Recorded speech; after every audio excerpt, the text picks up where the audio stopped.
Chapter 231 Rewards of Kolbjorn Barrow. Extra Chapter. Every plus $10 patron or PayPal. Extra Chapter. 8,000 vote. John ended the misery of the ancient dragon priest with the fire breath shout. Knowing the story of such a man, John didn't want to disrespect the body of once a great man and stored it in a casket, then put it away in his haven ring. John looted only one thing from Ozidal's body, and that was his mask. The mask of the dragon priest is simply something that was enchanted by the dragons themselves, and the mask of Ozidal was one of the best and the reason why John came all the way down here.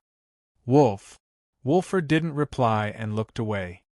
Come on, man. John looked at the people around him, but it seemed that everyone was still agitated of what he did. John sighed and shook his head. Fine, I am sorry for acting recklessly just now. Sorry? Wolfer turned around while glaring at John. He walked to John and pushed him away with anger. You fucking asshole. You almost killed yourself. Wolfer, calm down. Bjorna talked. Calm. How can I be calm? Does this idiot even care for his life at all? Does he? Wolfer! Bjorna shouted. Wolfer is right. I am sorry. I know you are the shield bearer of the team, and I shouldn't have taken your position, and I harmed myself while not being fully armored. I am truly sorry. John said in complete honesty, and Wolfer backed down while being still upset. The atmosphere turned heavy and awkward at the same time. Why did you bring us here, John? What are you really after? Wolfer spoke. He seemed to be a little upset. Even though they used their ability to get through the tomb all the way here and John kept talking about dragon priests and how powerful they are, the group around John is used to not take him really seriously when the word dragon is mentioned, so they were mostly expecting a more powerful draugr. Still, it was an overpowered flying shooting one.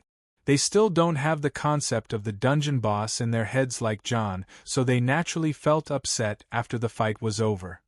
John, as the eldest one between them, understood them and talked with sense. First, this is a dragon priest mask. I always told you the story about it being enchanted by dragons and whatnot. Whatever the legends are, it doesn't change that every dragon priest has an immensely powerful mask. Here, Alina, check it out. John handed the mask to Alina, who started looking at it left and right.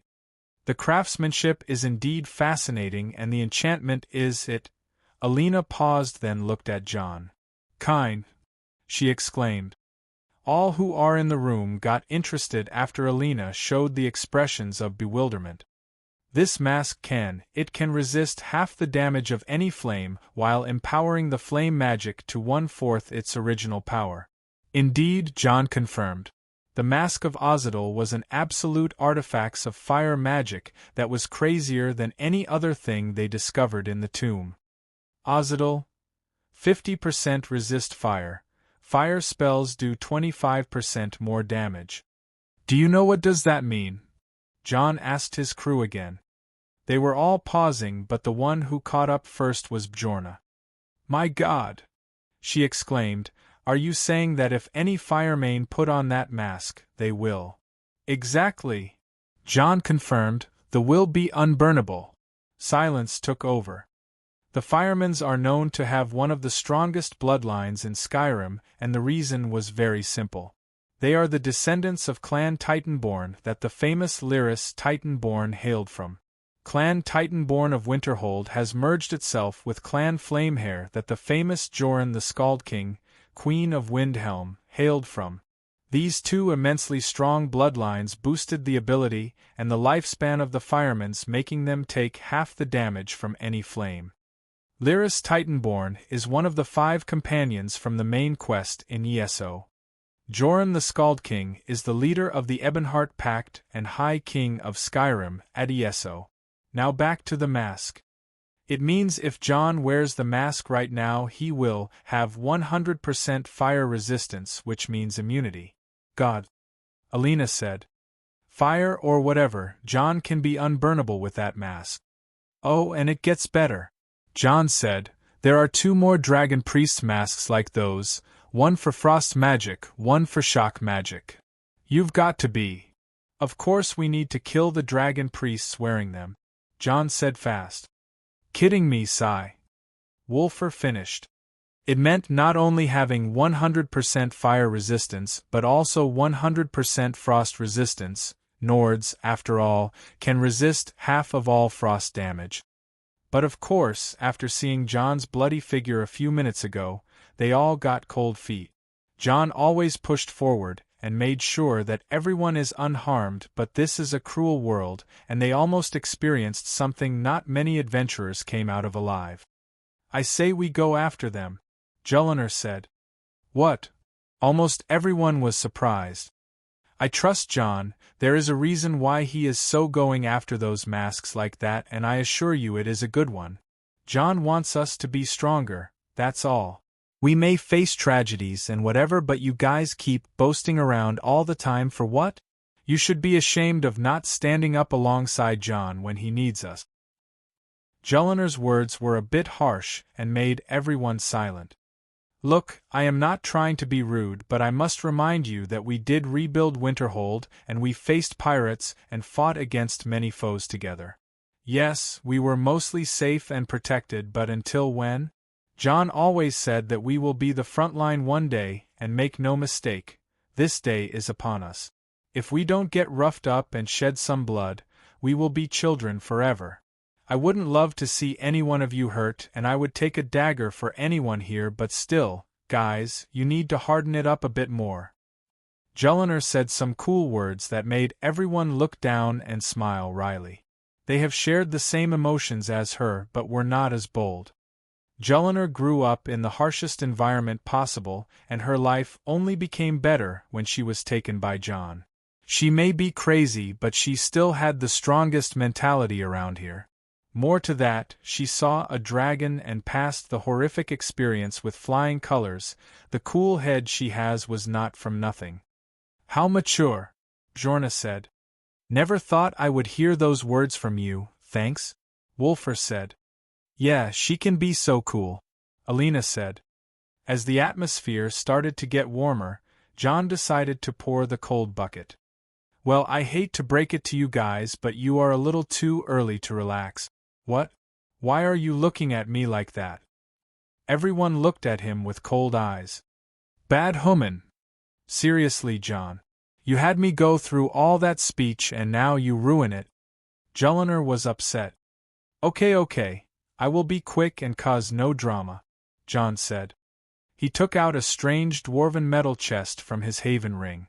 The first one to react was Wulfr. Why are you taking that out? He asked. What is that? Alina asked. It is a containment chest. I forged some of them as John requested to have a very strong lock and inner build. John enchanted them with some crazy enchantment to block energies from inside. It is designed to keep what is outside safe from what is inside. He uses one for the Skull of Corruption to not cause nightmares in Winterhold. Exactly as Wulfr said. John confirmed and carried the chest to the other end of the room. There was a door. He opened it, and what appeared behind it was something bizarre. What is that place? It smells. They all went after John and saw a strange room. It was like passing through different architectural styles through one door. On one side it was ancient Nordic, and on the other it was greenish with a strong acidic smell and dangerous feeling. Human bad. Nefertiti herself was agitated by the started to meow with hostility. Alina noticed and figured it out. Is something Daedric in that room? Yes, look at the center, John said. In the center of that circular room, there was an altar with a large book on it. John stepped in and walked on the floor that looked like a net over a strange green pool of poison, and a lot of scary images on the walls. In the other side, there was a statue of a large slug with tentacles, pincers and a lot of eyes. It was so lifelike, and had a wretched aura around it. John put the chest on the floor, and took out 2 pairs of dwarven gloves. He handed one for Wulfr and opened the chest. We do this nice and slow, John said, and walked towards the altar with the book on it. What is that? Wulfr asked. The less you know, the better, John said as he approached the black book and pointed to Wulfur to hold it up. As Wulfur did, John took out a chain and started wrapping it around the book. Put a few locks on it. They all seemed enchanted with anti-magic runes. They then placed the book in the chest and closed it. Just as they did so, the chest started to jump around left and right as if a beast trapped inside was trying to break free. Hee, what feisty fellow! John laughed and stored the chest in his ring. John rallied the group to leave the scary room and return back to Ozidal's sealing room, then closed the door. That was? Jullinar asked. A black book, John said. Yeah, we got it from the appearance. What was it? Well, it is a Daedric artifact, as you all guess. Its use is not much different from the Elder Scrolls. The what? John wasn't sure how their shout overlapped, but he understood their surprise.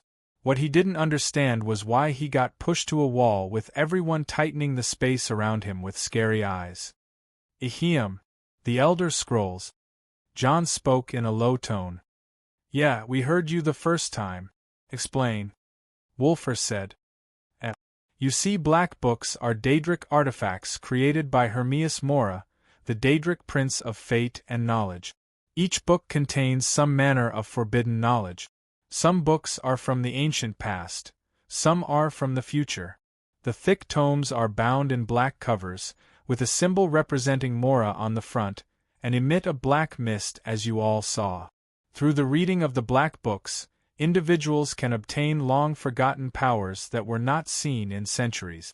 The books were spread across Tamriel by Mora, and are usually located in the depths of ancient dungeons. John spilled the beans as fast as he could. Yeah, keep going, Alina said. Through reading a black book, the reader will enter Apocrypha, the realm of oblivion created and ruled over by Hermias Mora, much like Quagmire and how we went through it with Vermina.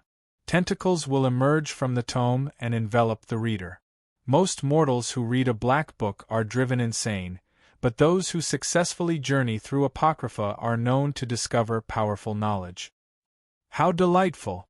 What were you trying to do with the black book? Jullinar said.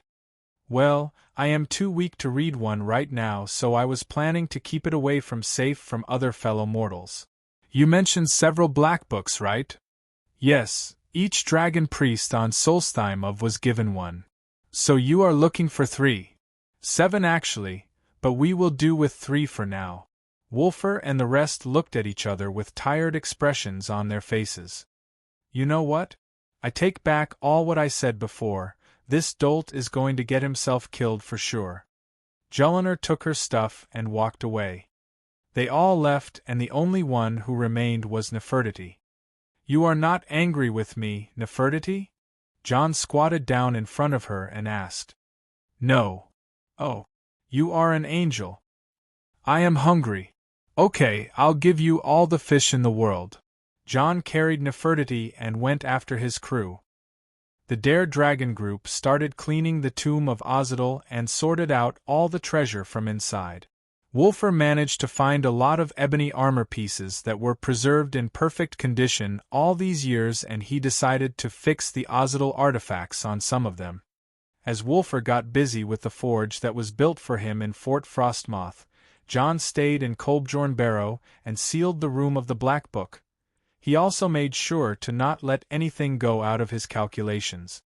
One more thing he was interested in was the word wall in the Barrow. A lot of ancient Nordic ruins had them, and John was interested in the words of power on them. Normally a certain word would inspire him to learn a new shout. This time he was learning the Cyclone shout and the word Nas, which meant strike. The word stone said, Kethsagal Varukiv Hrodmir Fin. Krent Wosov Pauke Iruvos Rk. Eferen Wanas Tum Kerevan. Duoke Zema. Translation. This stone commemorates Hrodmir the broken, who spent all his years and wealth to strike down the murderer of his brother. After 2 days of work, the Kolbjorn Barrow was sealed, and with it the first phase of John's plan in Solstheim. Chapter 232, Full Moon's Night. Hun Call Zioar Ilka Sebastian. Will sing your name is Sovngarde and publish an extra in your honor. I also posted an auxiliary chapter under the name The World Explained Creation. Do check it out. A bunch of ebony gear, a powerful dragon priest mask, Ozidal's artifacts, a new word of power, many ancient treasures, a black book of forbidden knowledge. I would say we hit the jackpot till it got swollen. But I dare dally not, as my plan was still being brewed, and we spend almost half of our time in digging up an ancient tomb. Yesterday, House Redoran's government in Raven Rock summoned me and agreed to a business partnership. They seem to have sent a word to the main house in Blacklight City in mainland Morrowind and received the green light. Now we have kicked another worry away. I boldly requested the ruins of Fort Frostmoth, and Councillor Morvain agreed to my terms in return that the Redoran guards will occupy the fort as its security detail and whatnot. I couldn't argue, of course, as an outlander like myself can't just pop up and request the fort for himself. We are only using the pier as our dock and the empty space as our storehouse. We managed to also make a small office in Raven Rock for our personnel to settle and make do business. With all said and done, I acted sassily and requested to extend my visit to Raven Rock, claiming that it is my first time out of Skyrim, blah blah blah, and the land is fascinating, blah blah blah. Well, you just can imagine me being boldly rude and taking advantage of people with thick skin. Riften is still within me, I would say. Anyway, Wulfur, the greatest blacksmith I know, managed to put Ozidal's artifacts on the ebony gear that we acquired. I know carry some good artifacts on me and can walk proudly with them. System, show me how cool I am. Staff, Skull of Corruption, Dream Steel, Waking Nightmares, Agony. Staff, Staff of Sheogorath, Bind, Paralyze. Head, Ozidal's Helm, Far Sight, Homing Effect. Armor, O Savior's Hide, 35% magic and poison resistance. Gauntlets, Ozidal's Ebony Fists, 25% physical damage, 25% magic resistance. Boots, Ozidal's Ebony Striders, Waterwalking, 15% speed. Cloak, Fancy Azure College Robe, 150% MP Regen. Ring, Ozidal's Ring of Necromancy, plus 25% stronger undead, Soul Trap. Ring, a Haven Cube, Subspace. Ring, a Nurina's Gold Ring, 200% MP Regen. God damn, I love it. Savior's Hide is made from black fur, so it went really well with the ebony boots and gauntlets. The helm was the only part that resembled its original appearance from the game, but it was good and covered my head really well. It also was horned and looked really cool. My old gear was mostly enchanted by me, and it was not armored really well, so with that I feel like I am back to business again. Due to my physical size, and I am a bit of hulkling, so I really fit with heavy armors, and it doesn't annoy me that much. What I lack is a good weapon, and I know just where to find one, but let's keep that for later. Anyway, we initiated Phase 2 of the plan of making Solstheim great again, and what possibly can go wrong. Last time there was an ash storm, this handsome young man shouted it back to the devil's anus. Truly, these ash storms make you feel like Molag Bal is farting. Anyway, back to Phase 2. This time I am going to the north with my crew and some men to explore the old caves up north. Before I go, I made some of the men go around the coast and ask about some items known as the Resonance Stones, just to hasten things up. It will be needed for Phase 3. With that out of the way, we departed to the north and decided to make camp in the wild at nightfall just for the sake of fun. Wolf was tired of working, so he just decided to go have a swim with Jorna in the nearby lake. I gave him an energy training scroll that had the basics of the meditative cultivation and the dual cultivation, then left him with a wink. Alina and Julinar were having a girls' discussion, so I decided to go on a hunt with Nefertiti. "What's with you these days?" I asked. "Nothing," she said. Actually, she was acting strangely. She kept her human form up for a long time, and she also is having a weird change of attitude. I would always appreciate a black-haired lowly with cat ears and tail, but something was off, I could feel it. What is stranger was that she started to use shadow magic a lot, which is also not that usual for her. She is normally lazy, and would sleep a lot, but now she possesses my shadow by sinking in it, and saying that she had a nap in my shadow. She once slept on my lap in her human form too. I don't hate it at all, but something is really off with her lately. This morning I checked her teeth, and made her eat some medicine, but it didn't change anything. She is less cheerful and a bit moody too. I had to keep the Haven cube with her so that it would cheer her up, and it worked for a while. Sigh. Being a cat father is so worrisome when the cat isn't acting like her usual. Maybe the weather is bothering her or she. I don't know. I need to ask someone with more experience than me. Augur. No idea. Shadow. Sorry. A couple of creepy incorporeal dudes haunting me can't figure out a cat. I think the problem is that she has changed. Shadow said. I am listening.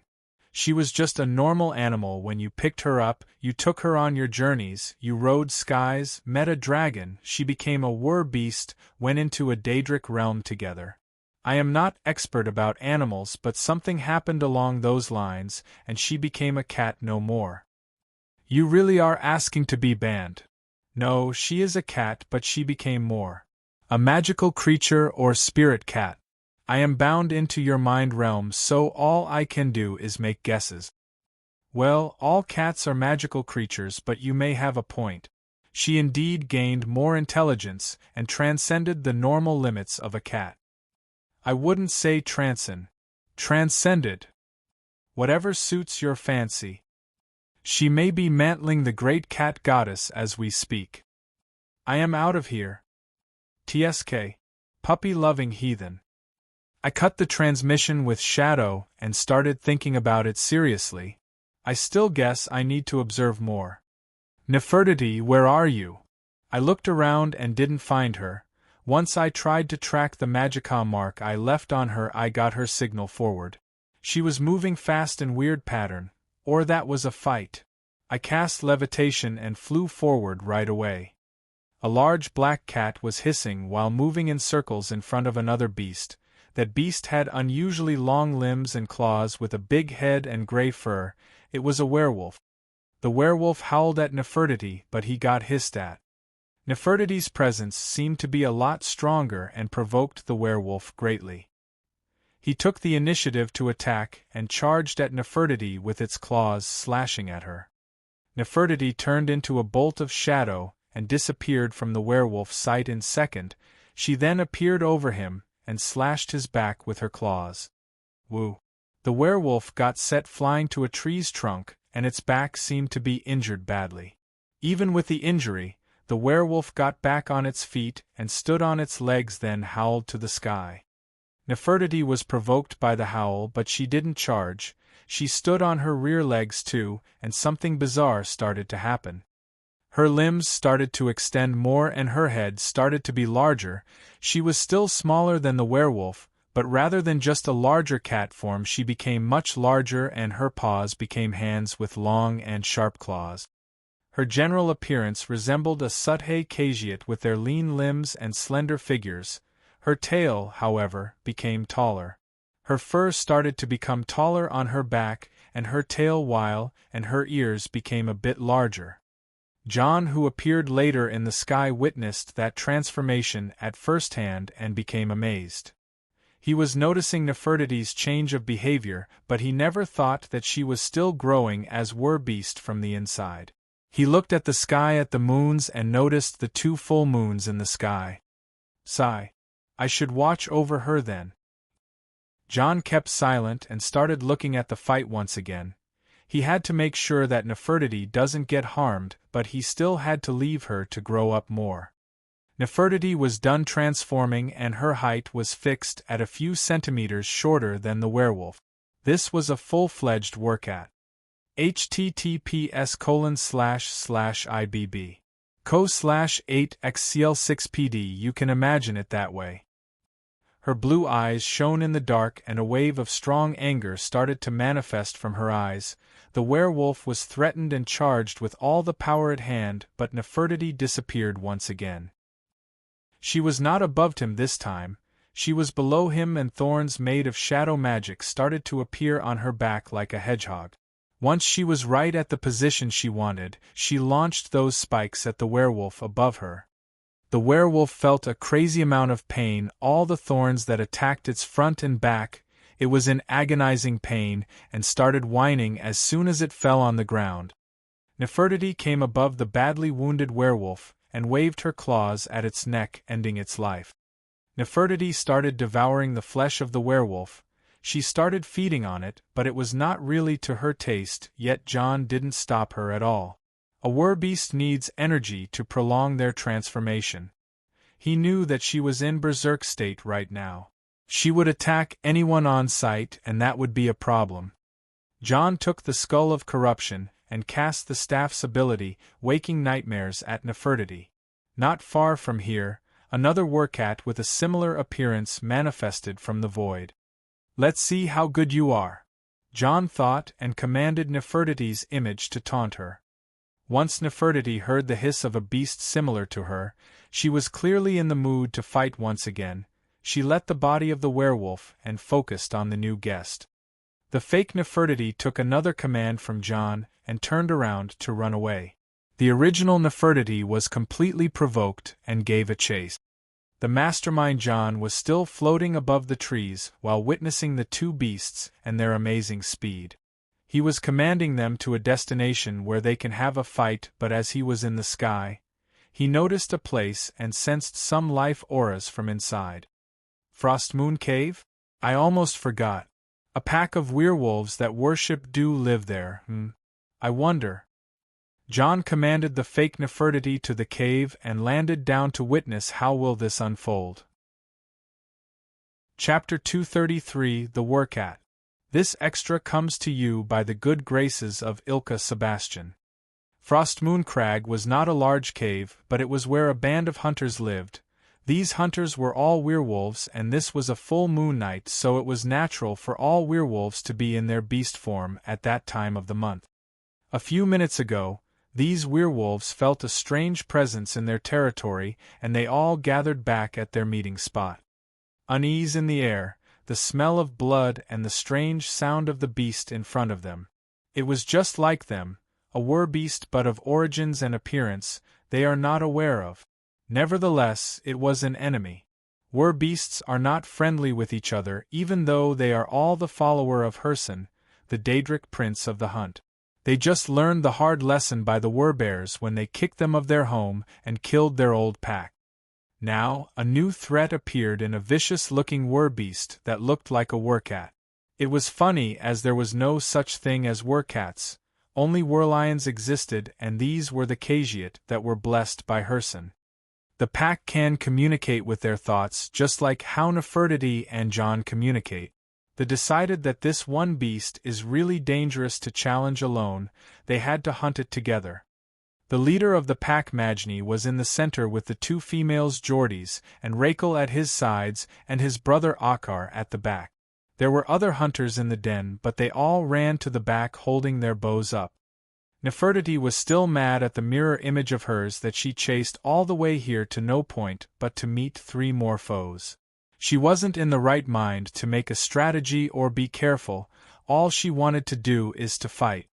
The 4 werewolves roared at her, but she didn't phase, and her tail stood up with many shadow thorns manifesting on it. She waved her tail left and right, and the thorns started flying around like arrows. The 4 werewolves moved faster than the other one she killed outside the crag. The move to different locations to avoid the Valley of Thorns then started at Nefertiti from 4 different sides. Nefertiti mindlessly picked the closest one to her and charged with all her power. Majni and her slashed with their claws at each other, but it seemed that Nefertiti was going to be in danger before John would even act. Nefertiti twisted her body around itself and avoided Majni's attack completely while counterattacking with other claws at him, grazing deep into his shoulder. She didn't stand at her place and jumped high to the mountain nearby and clung on it. The other werewolves and the hunters were shocked by how fast she moved and how high she could jump. John analyzed the situation and agreed that she is a cat after all, so her instincts to move her body as much be better than that of a human in a beast's form. He decided to wait more and see. Nefertiti on the cliff, she hung, looked down at her foes and hissed at them. She was angry and her hiss was akin to a werewolf's howl. The hunter with weak wills threw away their bows and ran away. Nefertiti let go and landed on the ground. She stared at the werewolves around her, then ran to the side following the hunters. Everyone was shocked by how mean she acted. This was clearly her first transformation in the full Werecat, so she was supposed to be berserking around, yet she made some daring move. John was going to stop her any time, but as soon as she attracted the other werewolves to go after her, she turned around in an instant and slashed at the nearest 3 werewolves.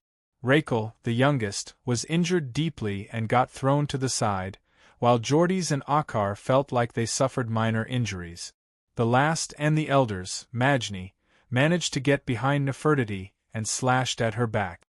Without even turning around, Majni's claws landed on Nefertiti's back as if they landed on a hard rock. Looking closely, Nefertiti has once again used shadow magic to create scale-like armor on her body. "You're a genius, girl." John was floating in the dark sky and smiling at Nefertiti's brilliance. Nefertiti didn't stay at her place.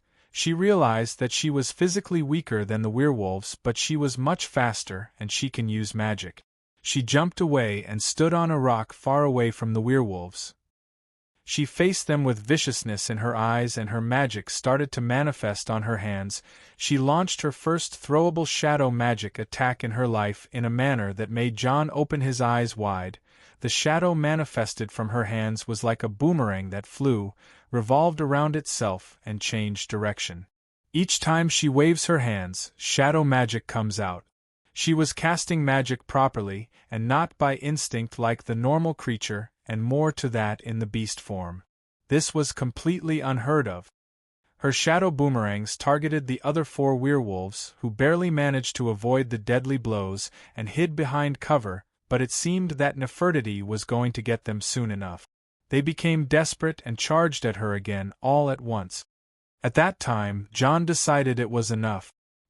He waved the skull of corruption, and a lot of runes appeared on the ground around the hunters and Nefertiti. Suddenly a web of lightning appeared from each rune and targeted the 5 were-beasts all at once.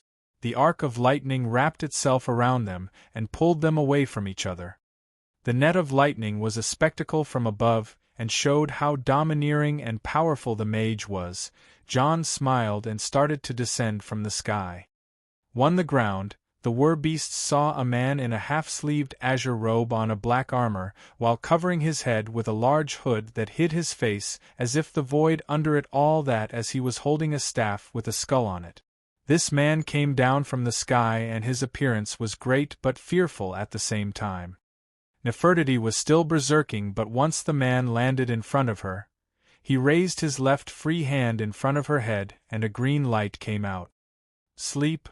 The man, whose voice was old, wise and deep, spoke to the Werecat and she suddenly lost all her power and fell under the effect of the spell.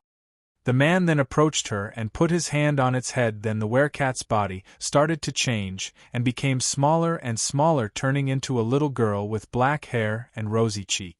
She was just a child who was around 7 to 8 years old and looked really adorable and peaceful. The man held the girl in his arms and carried her after wrapping her in a large piece of cloth.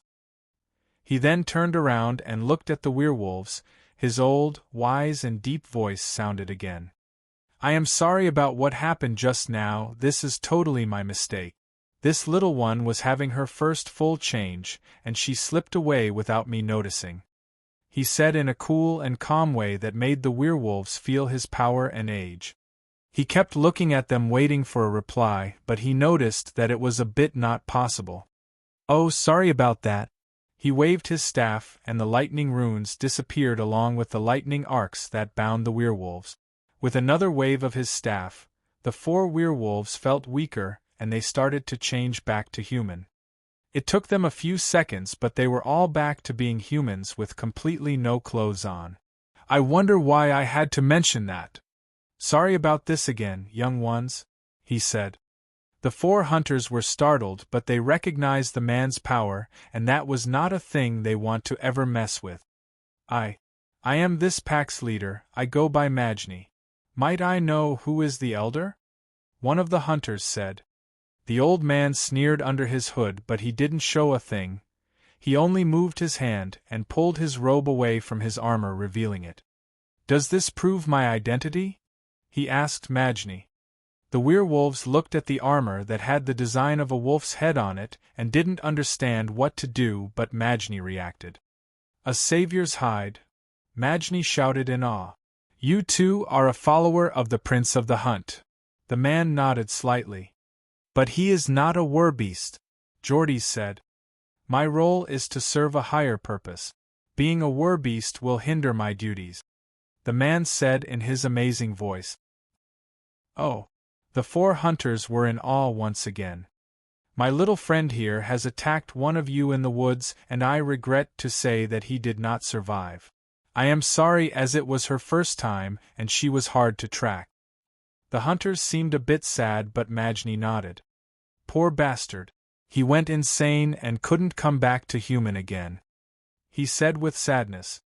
The man nodded in understanding behavior, but he was sighing in relief. I will compensate you for your fallen friend. Do tell, young one, can your pack acquire any rings blessed by the prince for this little one? She is having it hard lately. The man said.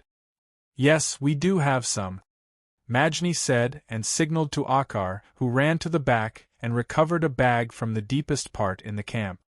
Good then, the man replied and waved his staff again. Golden light shone upon the tree hunters and healed their wounds from the fight with Nefertiti. This is a small apology, and this is my compensation for your friend and the ring. The man took out a purse of coins. He then made a spell, and made the purse and the bag of the rings switch places. With this, I will be leaving. The man disappeared with his voice still lingering around the space, causing the 4 hunters to shiver once again. John appeared far away from Frostmoon Crag with Nefertiti in his arms. He put away the hood and dispelled the mimic spell he cast on his voice. Morgan Freeman's voice always gets the job done. Chapter 234 Night Talk. Extra Chapter. Every plus $10 patron or PayPal. Extra Chapter. 5,000 vote. Extra Chapter. 8,000 vote. I took Nefertiti back to our camp, carrying her in my arm. I kept checking on her the whole way to the camp, and found that has become more powerful both physically and spiritually. I don't understand the reason for that sudden growth, but I need to do more checks. What is more concerning that she was evolving mentally. While I was carrying her, she felt me close and held to my robe as if she doesn't want to let me go. I could only put her on the bed and rest beside her. Not until some time later as Nurina and Julinar returned. Where were you two? I asked them. We were looking for you, Jul said while smiling. Yes, we were feeling a bit naughty, so we tried to find you, Alina continued. I see, this is a full moon night after all, so everyone is either horny or turning into a werbeast. Amazing. I know it is mostly my fault, but you two need to control your desires a bit, I said. Don't worry, we got that covered, the two said and smiled at each other. So they did it together again, huh? Not sure how to feel about that though. What's wrong with her? Jul asked, pointing at Nefertiti. Well, it started like this. I started telling them what happened through the hunt with Nefertiti. This is strange. You said the essence energy in her body increased? Alina reconfirmed. Drastically. It is as if she is cultivating like us, I replied. Then can't that be because of the Beastmaster ability that your family has? Not possible. It is only a mental link. To affect her like this, then it must be something like a soul link, which I am not sure if it is possible to establish it between two separate entities. Soul links is like how the augur attached his astral extension to me and how Herson attach his astral extensions to the werbeast. Becoming a werbeast is like having a part of Herson inside you. That is why when the werbeasts die, they end up in Herson's realm of oblivion, the hunting ground. I am starting to think that keeping her as a werbeast is a bad idea, I said. Jull seemed sad when I said that, but Alina replied, "You have no right to say so, she enjoys being a werbeast." When Alina said that, Jull and I were utterly shocked. Alina sighed and kept talking.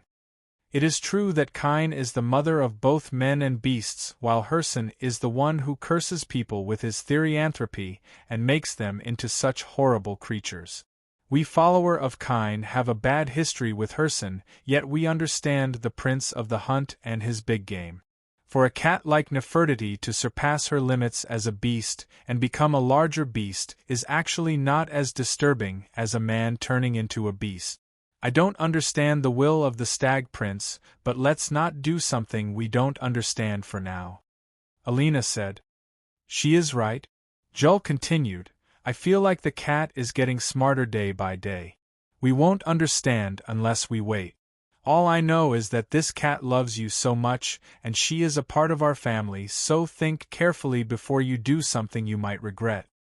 Yes, and regarding Nefertiti's connection to you, I think it is deeper than whatever we may understand. She this the only one other than you who can withstand my eyes without falling to agony. It is not because of her, but that is because of you. Her link with you protects her from my eyes, as if you two are linked in a way we never saw before. I suggest if you ever have the chance to ask the stag prince, then do so. You aren't worried about me from meeting up with the Daedric prince now? I asked while smiling wryly. The stag prince is fair, that's a given. He won't mistreat a mortal unless he was directly offended. I nodded to Alina's words and patted the sleeping Nefertiti. She may have a fate I can't figure out too. Picking her up that day may have ruined her life, but I am sure she wouldn't want to become an ordinary cat ever again. I slipped Nefertiti into my haven cube and started preparing dinner. A few minutes later, Wolf and Jorna appeared. The two of them looked a bit energetic and all smiles. Oh no, I know that look on their faces, Alina said with a laugh. Did you give Wolfer one of those? Jelinar asked and pointed at her training scroll. I nodded silently. Wolfer came towards me with a funny smile and sat silently while Jorna kept a poker face. These two have strong energy around them, which meant they have cultivated very well. We never got tired. Pfft. Wolfer spoke and I laughed right away. He must have had it real good. Hey John, what was that scroll you gave him? Jorna asked with an annoyed face. It is my 2 years of hard work, something that you are lucky to experience in this lifetime. I am not sure how to feel about it. Angry because you interfered in our private matters, or thankful because we never got tired. I am dying. I could endure it no more and laughed again. Wolfer's brain was still in someplace else. Anyway, why did we have to mediate between every step and after the whole thing? Jorna asked. Well, it happens like this. You guys transfer different energies to each other and use it to nurture your own. We read the scroll, Jorna said. The point is that the energies outside your energy center are not really belonging to your body, and eventually it returns to the world once the body dies. What you do is that you take that energy and trap it in your soul, which where your essence energy is, by the meditation or what I call the cultivation. It is basically stealing the energy and making it into your essence. It will increase your life force and magicka, as well as make you get tired less often, as you just experienced. We were like animals. Pfft. Shut up, Wolfer. Jorna started shouting at Wolfer, who was smiling at her with a silly face. The guy is in love, what can I say? So by stealing that energy and storing it in our soul, we are stronger. Physically, nope. Magically, yes. And your aura also will experience a leap in power. What does the aura have to do with any of that? Do you understand what the aura is? Uncle Johnrad said it is an imitation of an ancient Akaviri art known as the battle spirit art. It is the manifestation of the warrior's will that would make him stronger and produce a certain effect related to that warrior's style. Jorna replied, That is semi-canon lore. I just called the aura to make things easier to understand. Check the Dragon Knight lore article on the wiki. Well, it is a textbook answer, but let me explain. You see, when a necromancer dabble a lot with the dead or a shadow mage deals with the twisted nature of the shadow magic, their personalities tend to change. You find the necromancer always walking around with a gloomy atmosphere around him and don't care too much about ethics when dealing with corpses of people, and the shadowmancer becomes twisted with a vague personality. Same goes for the paladins who carry light and the fire mages who burn things without remorse. In the end, power takes its toll on a person. This is when a person becomes immersed in that power and gain a lot of understanding about it to the point where it becomes part of his nature. Now couple that nature with raw power, that essence energy I talked about just now. I said it is in the soul or the spirit or whatever you would like to call it. The point is, once you couple that skill nature or the personality nature with that essence energy, you get your battle spirit. Its properties are to buff your physical power as a basic property and act the same way your nature does. Take Alina for example. She is the perfect representation of the skill nature as the blessed child of Kine. Her white stormy frost aura, resulted by the constant use to frost and wind magic, is so powerful that it chills to the bone. Jellinar is the perfect representation for personality nature. She is stealthy and fierce. Her gray stealth aura buffs her speed and make her harder to notice. I see. Everyone hit their palms with their fist and spoke together. When John puts it that way, it sure has some understanding behind it now. Truly better than Uncle Johnrad's vague explanation. Truth be told, I tried to add something cool to the story without fully understanding it and had to explain it that way. I am a bit sophisticated when it comes to semi-lore stuff. What about you, John? Your aura doesn't represent you at all. Yes, it is strangely a green madness aura, and you are not that good with illusion magic. Well, as you know, I am a special case. I study all schools of magic and practice martial arts with my long history of practicing the stealth arts in Riften. Overall, my style is a mix of my skills and personality are all about overwhelming the opponent in all aspects. I am a bit of an S, as you can all tell. Bwahahaha, very ahem. Jull interrupted, but let's ignore that. I personally think that my aura needs an upgrade, but I still need to find the perfect mindset to make it better. That was really eye-opening. What will we do tomorrow then? Finally back to business. Phase 2 is about a black book hunting in Benkongarai Cave, a treasure hunt in Gildenhole Barrow, the resting place of Haknir Deathbrand, and finally White Ridge Barrow to face another powerful dragon priest and take his treasures in Black Book. After all of that is done, I would love to visit a dragon wall in the north of Solstheim. Our time limit is 1 week. I announced my grand plan right away. You know what? This guy is a sadistic fucker. Wolfer said went away. Humph. The tree girls snorted and went away too. Hey, there was that thing about. Shut up, John. Chapter 235 New Progress. Benkongarai Cave is located in the north of Solstheim, just a few miles north to the Skal village by going up the mountain. The area was rich with beauty and nature that made me pause every now and then to smell the fresh cold air of the sea. It wasn't like as I missed, but the ashlands are really too filthy to endure. I wonder how the dark elves can do it. Anyway, this phase the plan was about us 6 only going around in Nordic ruins and getting our training done. Any numerical disadvantage will be handled by me as the best summoner of the group and will also support and also attack. Tanking is for Wolfer, scouting is for Jellinar, dealing damage is for Alina, and healing is for Bjorna. The 5 of us are a complete team when it comes to facing hordes of monsters. And this is what happened when we entered Benkongarite Cave. Reeklings attacked us from every side there is. What is Ismir's name is going on here? Is this a kingdom of Reeklings? Wulfur shouted.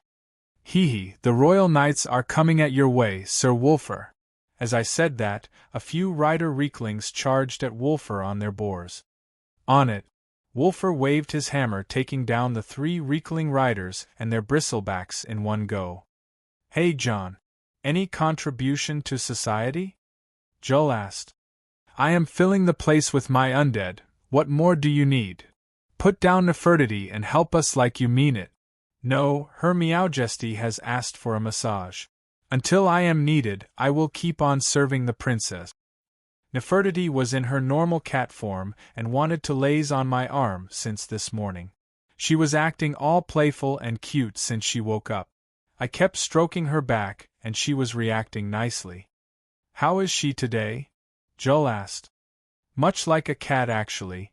She does not remember all the fight of yesterdays and very happy with the rings I brought her. Also, do you notice that she have grown? She is a bit bigger. Yesterday, I brought her 4 rings with me. They were all blessed by Herson and made for Werbeast. They are: Ring of Bloodlust. Increases the power of her intimidation growls and hisses. Ring of Instinct. Heightens her instincts and senses. Ring of the Hunt increases her power, speed and durability. Ring of the Moon heals wounds faster. I tweaked the rings to become better than the game. These rings were all blessed by the stag Prince Herson and would benefit Nefertiti greatly. Nefertiti was very pleased with them and absorbed them in her shadow. I don't understand how or why, but she got their power. This cute little devil is getting more mysterious, but the connection between us was never this stronger. There is indeed a link beyond my understanding, the same way Alina described it. I can even sense Nefertiti's mood now.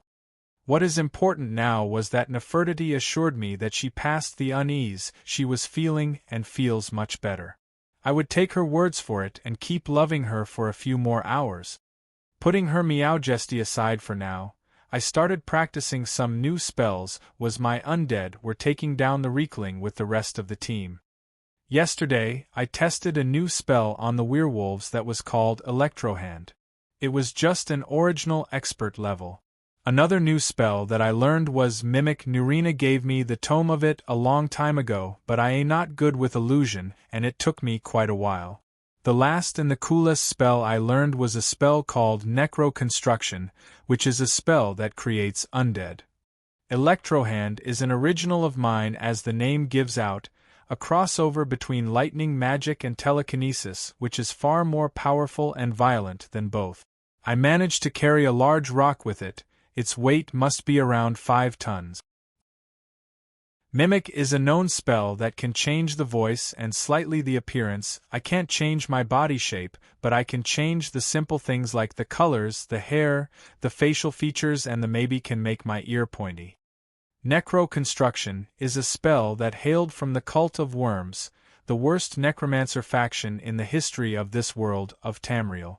The spell itself can gather together the bones and the flesh of dead mortals and animals to create whatever the caster wants, be it a bone colossus or just a skeletal warrior, as long as the caster studied the undead creature, of course.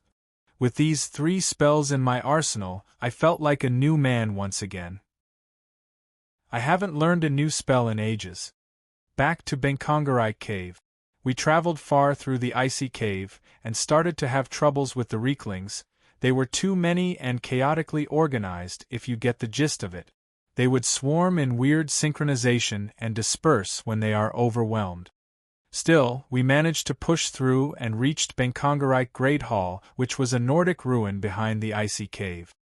In the Great Halls, there were some draugrs that took some effort to bring down, until we reached the end of the halls and solved a dumb ancient Nordic puzzle to cross through the doors. Can anyone just tell me what is the point of solving these dumb puzzles? I asked loudly. Legends mention that they were created to distract the people who solve them from the trap. Luckily we know that, and we solve them carefully. TSK. Too soft. When I die, I want you guys to make a grand tomb for me. Those who want to loot my personal third versions of the lusty Argonian maid will have to go through death traps, flying traps, fire traps, walking on the sky traps, and real traps. I want you guys to recreate Diablo 2 on hell mode, with 100 levels deep in the ground, and assign the meanest monsters to inhabit that dungeon. At the coffin room, I want a word wall that says, Lochen Zima, which means, high five, bro, as I walk out as a Draugr and troll the adventurers. As I finished talking, I was stared at by 5 pairs of dumb eyes. No, 4, don't count Nefertiti. Okay. They all were mostly crept out. What about you, Wolfer? How do you like your crypt to be like?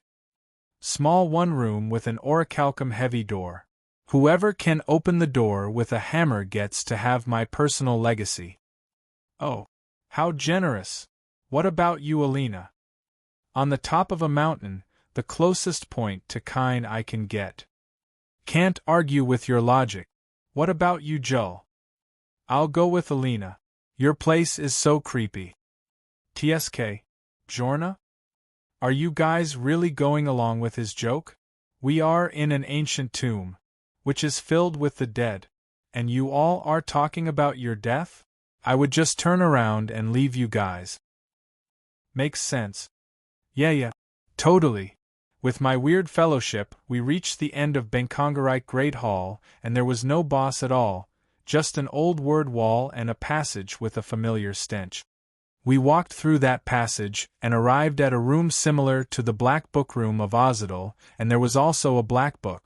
We followed the same process and sealed the Black Book in a containment chest. After doing so, we returned to the word wall to study it. It said, Non-vol bron damasayen dar aroti. Du fn fodiz borma kendov krif. Ok kozil vocal nuz jun gar. Nien nau ok hokaran. Which meant, Noble Nords, remember these words. Of the Whorefather, a warrior fights. His evil, but a king unleashes. On his enemy. The important word here was, gar, which meant unleash. With that, I have the second and the third words of a new shout. All I need is the first, or I can just try to comprehend it on my own, which will work, but will take a month at least. These word wall contain a lot of insight after all. With that, we left out the tomb by using teleport to the outside. I may have forgotten to mention that I now can mark the space itself, so I can teleport back to it. How long did this tomb take? Almost a day. Kinda feel tired now that I mention it. White Ridge Barrow is that way, we can make camp at its entrance. We traveled 2 hours on our flame Atronak horses until we reached White Ridge Barrow. We arrived at the Barrow's entrance but didn't make a camp. I decided that we all should go in the Haven Cube. We gathered in the main space and had a meal before sending Nefertiti to bed. Wolf and I started a heated discussion in our corner, and the girls actually started to meditate. I started working with Wolfer on the stallroom we acquired some time ago, and he managed to grind it, then reshape it in tubes. I took the tubes and started enchanting them to then stuffed the reshaped, enchanted empty soul gem into, and started to close the product. I was lacking some key material like the core of the reactor, but I think with the temperature of the stallroom, I will not face any problem with the overheating ever again. My Magica reactor is a few days away from being the most promising source of power in this world, if I don't royally screw it up. While we were working, I heard a strange sound and a gust of wind moved inside the space. I looked around me to see where this wind came from, as it was strange. The cube allows air and Magica to flow in and go out, but not wind. John, I think a force wave came out of Bjorna just now. Wolfer said. Are you serious? Yes. Come, let's see. As we went towards Bjorna, she opened her eyes and looked at herself in a strange way. Did something happen to me? She asked. Yeah, one of those pulse waves that I talked about before, I said. Alina and Julliner opened their eyes and came towards us. What is going around here? Bjorna just experienced one of those pulses waves. You still haven't figured out what it means. No.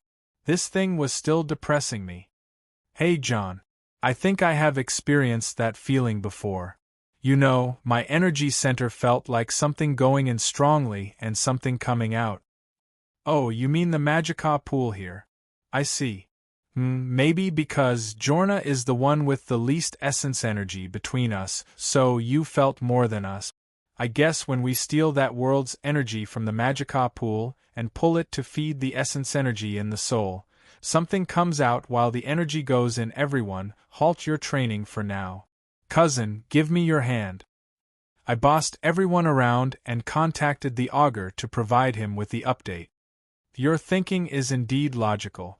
I also looked into the previous data you sent and found that when Archmage Shalader reported that he stole the secret of immortality from Akatosh, he was being vague about it. He may have actually did the same process that you are doing right now or something similar to it. Damn. Then this pulse wave should be a good sign, right? Indeed. Keep providing me with data. Also, the conclusion that when you steal the energy of heaven and lock it into your soul as essence energy is a good of thinking. There is indeed a form of energy that comes out. What kind of energy? It is like a lower class energy compared to the energy you take in. Think of it as the profound essence energy you absorbed replaces the mortal energy. Every pulse wave means progress, and your soul is approaching a realm new to us. So it is also a good sign. Good then. How many of those energy waves can we expecting to happen? For you, I guess you are nearing the limit and will replace all your mortal energy soon. For your friends, I guess you should count how many pulses they have progressed through until now. Thank you, you are really helpful. I am doing something that serves my interest too, so don't think too much about it. Just remember to keep me posted. Alright. As I cut the connection with the augur, I started exploring the soul of Bjorna and compared it to mine. This should be how 3 layers of the new profound energy look like. I am not sure how to count the mortal energy, but it is good. I have 8 layers myself. I see. I opened my eyes and held Wulfr's hands after Jorna. After some measuring, I judged him to have 5 layers. Alina was 6 layers and Jull was 5 like Wulfr. I understand now. I started telling the group the things the augur and I understood from the stealing the secret of immortality from Akatosh like Shalader to the layers and all that. So it means we are advancing and getting stronger? Jull asked.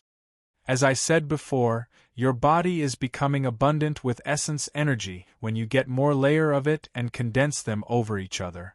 To answer your question, I would say that we can exert more physical energy and have increased magicka that way, but our physical strength is still around the same.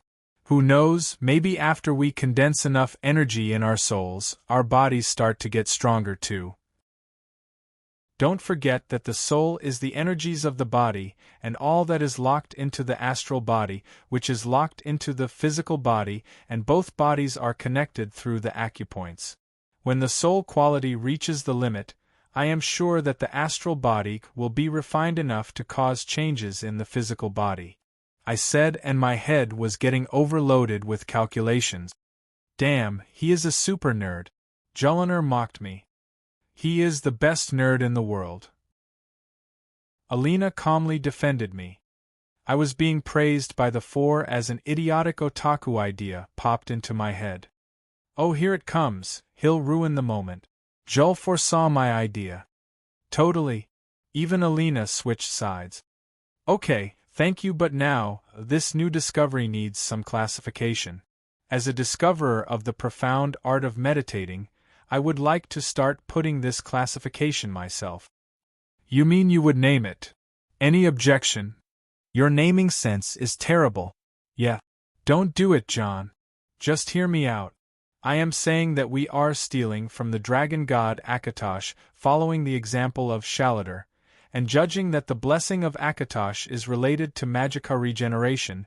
I would love to name this first realm of cultivation, the dragon robbing stage.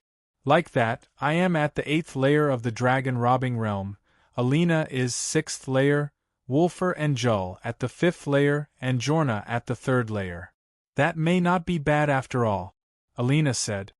Distasteful, but whatever. And that's how we agreed to name our first realm of cultivation. The name of the first realm is made by inspiration from the Chinese novels, as you can guess. Dragon robbing is similar to qi condensation, as in both cases the cultivator robs the energy and goes against heaven. I think the Elder Scrolls world is based on the same concept, as the mortals were locked into Mundus by Lorcan and ascend by the Chim like Talos. I am not going the Talos scenario, so don't worry about the spoilers. The rest of the martial arts realms are Foundation Establishment, Core Formation, and Nascent Soul. I intend on changing the names into Nordic-style ones and will accept suggestions. Also, tell me what you think of the qi condensation, becoming the dragon robbing. I think it's neat, but I will change it based on the opinions. Chapter 236, White Ridge Spiders. A big pile of thanks to @Patrick_Schuster and @DarkPriest on PayPal. Also @Wazalek on. It's payday. An extra day. And here I thought I piled up some stock chapters to laze for a while. Also about the cultivation realm naming. I will put a vote on Discord to settle this once and for all. Extra chapter. Every plus $10 patron or PayPal. Extra chapter. 5,000 vote. Extra chapter. 8,000 vote. After getting some progress in terms of our cultivation and even naming our first realm, we went right away to the exploration of White Ridge Barrow. This place is special and I came here for a very good reason. I am not sure if I will ever find what I am after, but there is a good chance to do so. Just as we opened the jammed gate of the barrow, we found a very chaotic and a badly dim place. Unlike the other barrows, this barrow was already explored. Damn, this one is probably clean. Wulfr looked around and said in disappointment. Just like how I wanted it to be, I said as I cast night vision and detect. Wait, you knew the place was already explored? Alina asked. Nope, I hoped it was explored. It means the ones we are after have mostly arrived. I took the lead, and judging by how it looks, this place has been abandoned for a long time. Still, what is that smell? Jull asked. Sounds like some creature had made its nest here, Wulfr said. Not wrong, but not completely right. Look, I said and cast a few magelight orbs to the front. The whole area started getting illuminated bit by bit. The place we are in was a large hall followed the entrance. It was kinda run down and some of its parts were destroyed, but that was very common for all Nordic ruins. The uncommon thing was the amount of the cocoons we saw. On the corner of rooms, there were lifelike cocoons that had a hint of fiery light oozing from them. They were beating like hearts and with the diameter of 1/2 meter each.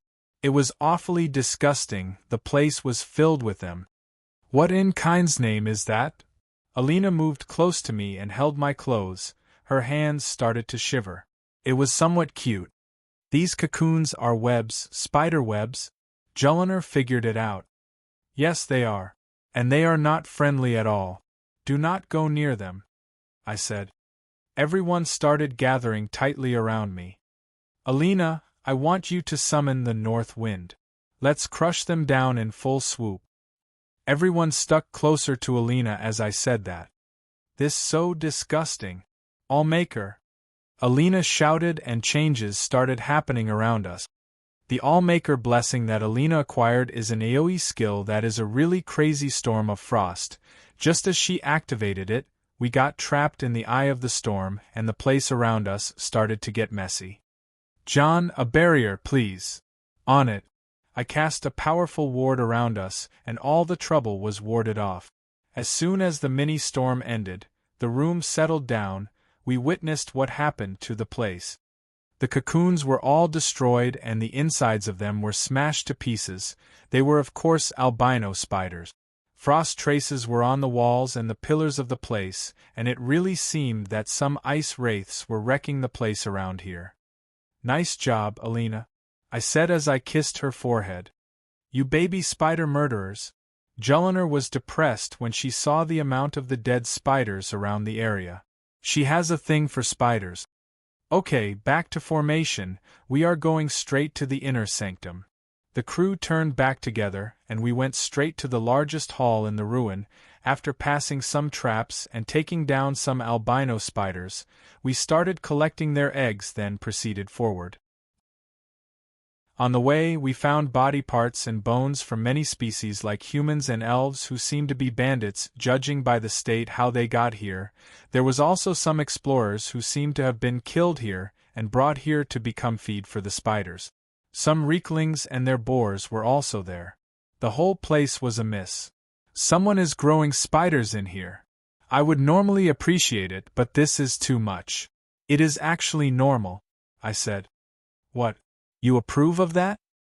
No, but I am saying that most of the researchers had to cross the lines many times to achieve success. Human trails, biological weapons, and many other disgusting things that history didn't reveal were all made by researchers who threw away their ethics to reach a new height in knowledge. Wasn't it possible? It is very possible and was basically how my past world worked. We kept going forward until we saw something really unpleasant. A man with a spider mounted on his head was as if he is a zombie.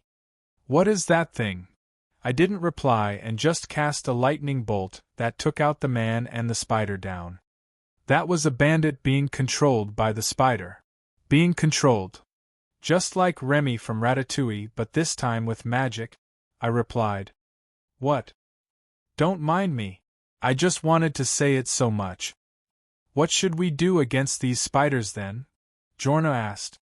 Don't get close and kill from afar. Use blast magic to kill as much as possible. With that plan, we went further killing mind-controlled bandits and spiders. I was gathering the eggs of the albino spiders for later use and managed to reach a mining place in the Barrow. As soon as we entered, a voice called for us. Help! You there! Help me, please! A voice of a man came from a deeper part in the mining area. I took the lead and eliminated any threat on the way until I reached the source of the voice. Oh, so he is alive. Above a wooden platform, I saw a dark elf man locked in a room-like cage with a lot of notes, food and what looked like a study area. You there, please help me.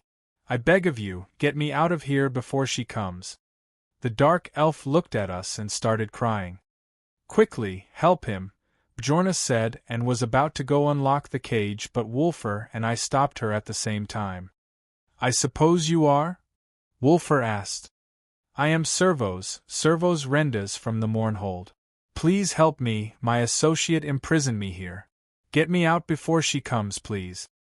We all looked at each other and felt a bit conflicted about the man. Those people controlled by spiders outside, were you the one who did that to them? Wolfer asked. No, Sarah, sir.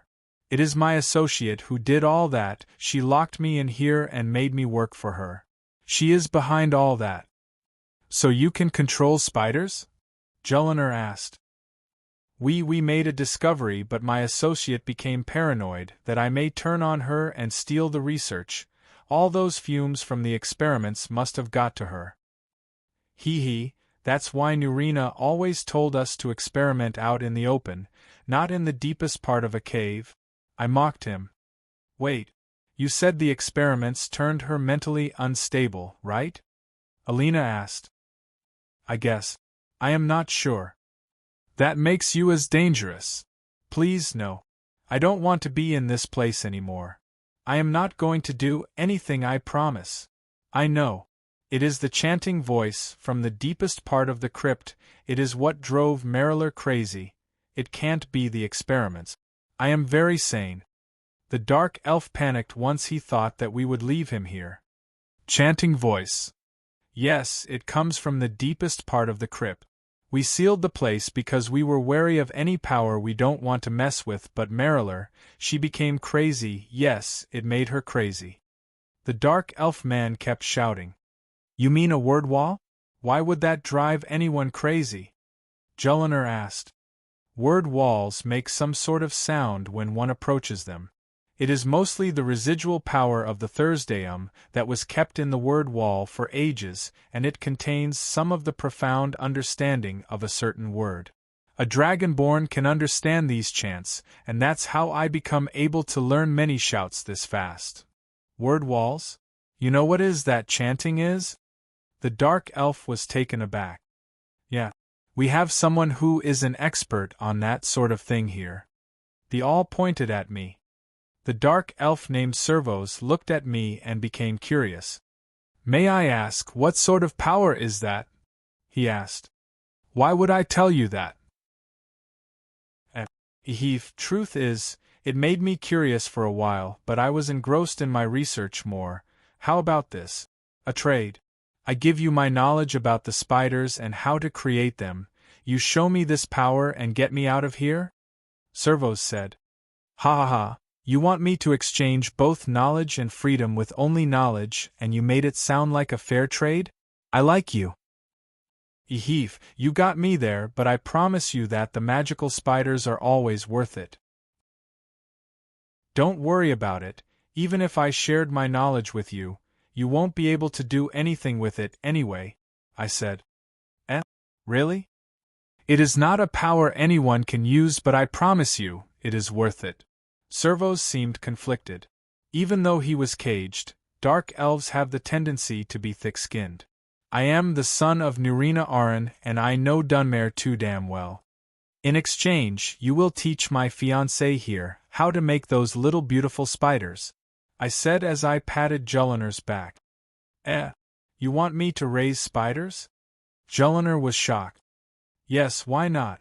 You like spiders, right? She nodded happily. From the game, these spiders were known as the Spider Scrolls. They were really unique and made the game a bit fun.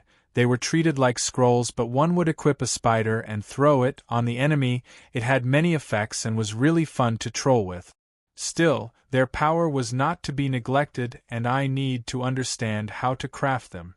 As Jullinar loves spiders and has a thing for alchemy, I guess she would be able to understand them quicker than any of us. Now then, my name is John Dare from the College of Winterhold. What say you? You agree to my deal? I extended my hand through the cell bars and used a slight bit of aura to remove any naughty thoughts from his head. Servos seemed a bit frightened, but he shacked my hand back. Deal. Good then. Wolfer, the door. Wolfer took my place in front of the door and held the bars. His muscles plugged from his shirt and under his armor and tink. The cage broke.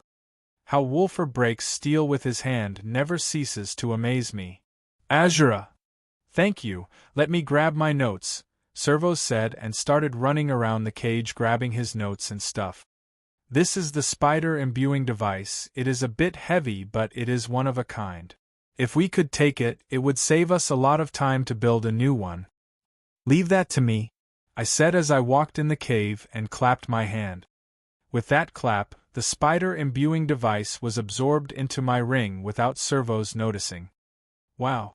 Is that the power you were talking about? Not even close, Alina retorted. Well, then let's get out of here before she comes, Servos said as he rallied us to leave. Not so fast. Finally she spoke. The presence that was hiding at the end of the cave tunnel finally revealed itself. Mariler! Servos panicked when he saw her. Brother, were you just going to leave me with my research? She said as she walked out of the shadow with cat-sized spiders in her hands. Servos shivered and hid behind us. The spiders in her hands were glowing red with a flaming aura around them and were very energetic. You there, put back my imbuing device and step out. You said you knew what is that chanting power in the sealed room? Fine, you and I are going to have an extensive talk about it, Mariler said with a hint of arrogance in her tone. I see where is this coming from. She is overconfident with her spider pet. Mariler, was it? I suggest that you don't do any action you would regret, I said calmly. Regret? My only regret is that I have left that backstabber alive. And you can do anything to me. While you were talking with this backstabber of a brother, I have surrounded the place with all of my spiders. Yeah, we pretty much noticed that. It was all in my range of detection anyway. TSK. You dare talk down on me? It is your mistake. As she said that, spiders crawled out from every nook and cranny. There were white spiders, red spiders, green spiders and stranger spiders. These guys were really busy. But the most important thing was... Did you just say dare? Oh boy. Chapter 237 White Ridge. The Story of Servos. This chapter comes to you by the good graces of @DarkPriest and @Patrick_Schuster. 1/2. Also a quick announcement. I see that some of you are annoyed with the term cultivation, and actually me too. While it is possible in the world of the Elder Scrolls to do such a practice, it comes under the name meditation, and that how are we going to do it from now? Meditation exists in the Sijic order, see Yeso, and the Greybeards, see Parthernak's training. Both are known as the Elder Way and the Way of the Voice respectively. A way means oidao, and that is how the game company got inspired with it, so I am only reversing it back. Servos and Mariler Rendas, two Dunmare brother and sister, grew up in Mournhold. Their family has lost most of its members during the events of the Red Year and the Argonian invasion, so when they were born afterward, they were born in a family of beggars and miners. Mournhold, the once great capital of Morrowind, is now not even a shadow of its former self, being close to the new borders with Black March, the home of the Argonians. The former capital city was now nothing but a frontier town. King Hlaalu and his mother Queen Berenzia disappeared, and House Hlaalu fell from glory after the invasion. Houses Draze and Telvanni lost their foothold in the city, and houses in Doral and Reduran took over for a while. Still, the people grew up in poverty, and the once classy Godsreach district and Plaza Brindisi Doram are now camps for the refugees and slums for the fallen. Servos and Mariler were born after all these events, but they were from the generation that suffered the most. The Argonians' bandits still raided around the broken walls of the city, and the new rulers were busy with politics and hoarding armies rather than making ruling the broken city. Life was still not that unlucky. A charitable old lady from the city known as the Old Woman of Mournhold gathered a batch of talented kids and sent them to Shad Astrala Academy, an old place from the time of the Ebonheart Pact that was teaching magic and combat. The academy accepted any kid with talent to magic and was overseen by the 6 great houses of Morrowind.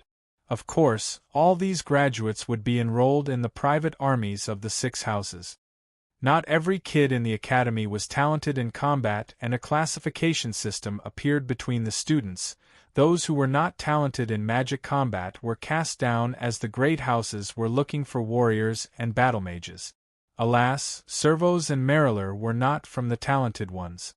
While Servos enjoyed alchemy and the magical studies, lately securing a place for himself, Mariler grew distant and aloof in her path of acquiring any power possible to join the elite.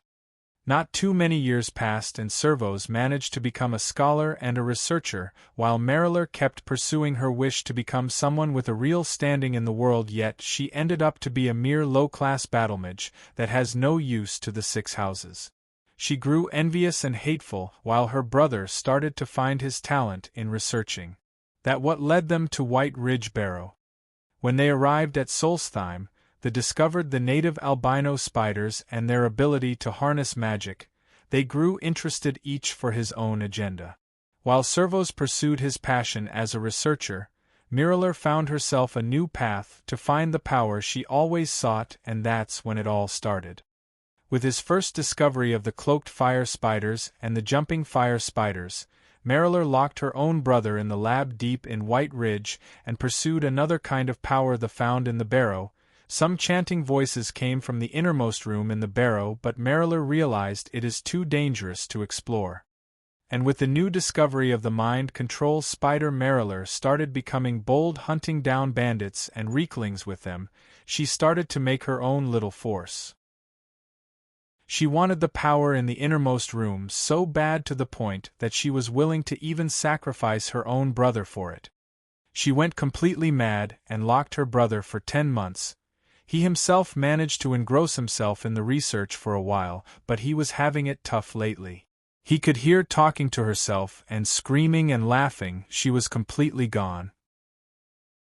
Servos suffered on the hands of his sister what he didn't think possible and started to have thoughts of finally confronting her with all his force, but sadly she was totally in control.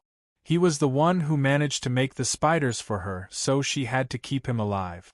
She even put a mind control spider on him once, but it didn't work and he was acting like an idiot. She had to keep forcing him like that for as long as she wished for. His prison days were bleak and tough, and he lost the track of time until one day, a band of explorers with 4 gigantic Nords and a Dunmare girl, who was tall but looked short beside the Nords, appeared in front of his cage. He was so desperate that he even offered his discovery for them, but they were really well-mannered and even agreed to exchange knowledge with him. Yet before they could depart, Mariller appeared with a lot of spiders and mind-controlled bandits. This was so terrifying as Servos never wanted to see his demonic sister again. He didn't want to fall in her hands and suffer for it, but he couldn't escape. He who is a mere lab nerd was only good at casting a few simple spells. Strangely enough, that sister of his provoked the leader of the band that freed him in a way that it seemed impossible for anyone to bear. Servos didn't understand what did she say or do, but he only heard those words from the red-haired man. "Didst thou just dare me? Art thou aware of the outturns of thy words?" The man acted as if he heard a taboo in his religion, and the atmosphere around him turned scary. Mariller and Servos were shocked by what she saw. The air around the red man called John turned heavy, so heavy that she couldn't breathe. His aura was overflowing and could be seen clearly as vines of green energy flowing around him. This was the aura art, a martial tradition that was developed back in the day by the remnants of the Dragon Knights and started to take many forms and shapes. All the best elite warriors of Shad Ashtala have at least dappled with the art, but this man was on a whole insane different level. Unspeakable fear started to manifest in Mariller's heart, but she couldn't take back the order she gave to the spiders. Spiders are creatures that don't know fear or going back. They are cold-blooded and would never share the feeling of the hot-blooded humans. They followed her previous will to attack the people in front of her and kill them, but she wasn't aware that a mere word offended someone she should have foreseen his power.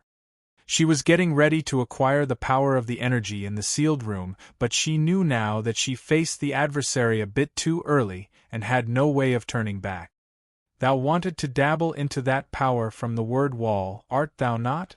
Therefore, alloweth me to showeth thou the power of John Dare, Lord of Winterhold, as mine breath is pure anger. Fuss Aroda. The force manifested from John's shout and battered its way across space to Mariller, she who was staring with absolute disbelief as she was crushed and sent away to the endless abyss of the cave she came out from, never to be heard of again from this day onward. All the spiders and the mind-controlled bandits that filled the tunnel behind her were all crushed and sent away with John's shout. The most fitting word for this image of domination was purge. John purged those who stood in front of him with no single trace left. And he did it again. Alina smiled wryly at what happened. Why are people too crazy to use that word in front of him? I did it once and I am suffering some memory loss. Julliner remembered some traumas. I have seen a lot of people say it to him in Riften. Believe it or not, I still have some memory of that day I said it to him as a joke. Wolfer said. What happened? Alina asked. He carried me with 2 hands and threw me into Riffin's canal. Almost drowned. I heard about his hate to the D word, that he even made it his last name so people think twice before saying it. But is it me or he just quoted a piece from the Prayer of Talos? Bjorna pointed out and everyone ignored her. Yet behind the 5 there was a dark elven man who stood with a pale face. He was in utter shock and disbelief. Impossible! Servos reached wit's end before collapsing from shock. Servos woke up after some time in a different place. As he looked around himself, he only found a small girl sitting nearby him, and they seemed to be still in the ruins of White Ridge Barrow. He sat up from and looked at the girl, who stared back at him with her lazy eye. She looked away with no interest at all. She seemed to be a human around 8 years of age, and she was extremely lovely. She was wearing a black dress that seemed really classy. Her hair was black and her skin was pale, which made her seem to be a bit sick, but she had rosy cheeks and beautiful blue eyes that made her look as lovely as ever. Still, she gave the feeling of a doll made by a master artisan. "Child, where is this? Who brought you here?" She looked at him and spoke. "Homan did." "Oh. Who?" "I forgot. He told me to say his name in front of others. John brought us here." "John, the red-haired mane. Sir John. He is still here?" Servos looked around himself and looked for John left and right. "They are behind that door." Nefertiti simply pointed at the door at the end of the hall. Servos realized at once that this place is the innermost room of the Barrow, the place that he sealed in fear of the unknown power behind it. He stood up and went towards the door, but Nefertiti spoke. "Don't bother them, you will only get in the way." But... Tsk. Annoying. Nefertiti was not in the mood to have a conversation with a stranger. Being told to look over a man she doesn't know was beyond her understanding, but John promised her a good reward. Servos was overwhelmed by Nefertiti's personality and retreated to the wall opposite to her, then sat on the ground. He didn't understand why would the party of John would bring a little girl in such a dangerous place, but he would be damned if John came out of that room and found him sleeping. He could sense a lot of action and magic behind the door's room, which meant there was an ongoing fight, but in his mind, he had to take care of Nefertiti. As the long wait started, Servos started to look left and right for anything that might come out in this unexplored area and was a bit terrified himself. Yet as he was looking at the corridor that comes to this room, he noticed something moving. It was albino spiders, lots of them. "Girl, watch out, hide behind me!" Servos jumped up in front of Nefertiti, preparing his flames spell to face off that horde of spiders. His heart was beating wildly, but what he didn't foresee was Nefertiti walking in front of him. "John said to take care of you and I get more fish tonight. Don't cause me trouble, noisy guy." As she said those words in contempt, a strong wave of magicka gathered around her hand in a strange black color devoid of the usual light that comes out when someone casts a spell. Just as this spell was evoked on Nefertiti's hands, a barrage of black bolts and blades came out towards the albino spiders that appeared. In less than a few seconds they were all wiped out. Servos was in a frozen state and didn't utter a word. He just stood there observing Nefertiti's actions. Nefertiti, of course, wouldn't give a rat's ass about how mere mortals look at her, and walked in small steps towards the spiders she killed. She then started to break their pods from their bodies. She put the pods neatly on the side with other pods, and threw the bodies away to the pile of bodies. Other pods? Pile of bodies?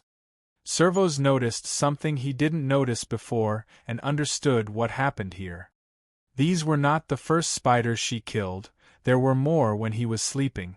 Servos was terrified from that girl's ability, and backed away to his wall, and sat silently. A few minutes later, the door of the boss room was opened and the Dunmare girl walked out with a sword and a crossbow in her hands and a buckler tied to her forearm. She was wearing a leather battle dress that looked like that of the Imperial Legion, but it was sleeveless and black. Servos remembered her as the girl John described as his fiancée. "Nefertiti, come heal big sister." She saw the small girl and ran towards her with open arms. Nefertiti frowned a bit and tried to back away, but the Jelliner was fast and hugged her while trying to give Nefertiti a kiss, but Nefertiti was pushing Jull's face away. Soon after, John and the rest came from the door. "This is really a good harvest, a word wall, a black book and a dragon priest's mask. We finished 2 locations in 2 days," John said. This one was much easier than Ozidal, Bjorna said. Of course, Ozidal was a legend and powerful necromancer, Dukan is a cryomancer, and we have Wulfur and Alina on our team, so frost magic is really not a problem at all, John replied. He was excited and gave a cheer. Just as they noticed Servos, John came towards him. Servos Rendas, was it? Sorry to give you such a scare and sorry about your associate.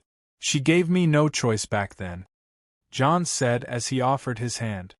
Such a mighty warrior was offering Servos a shake. Servos was already sweating, but he managed to get a hold of himself. To John's words about Mariler, Servos sighed and nodded. It is okay. Mariler has already done what she has done.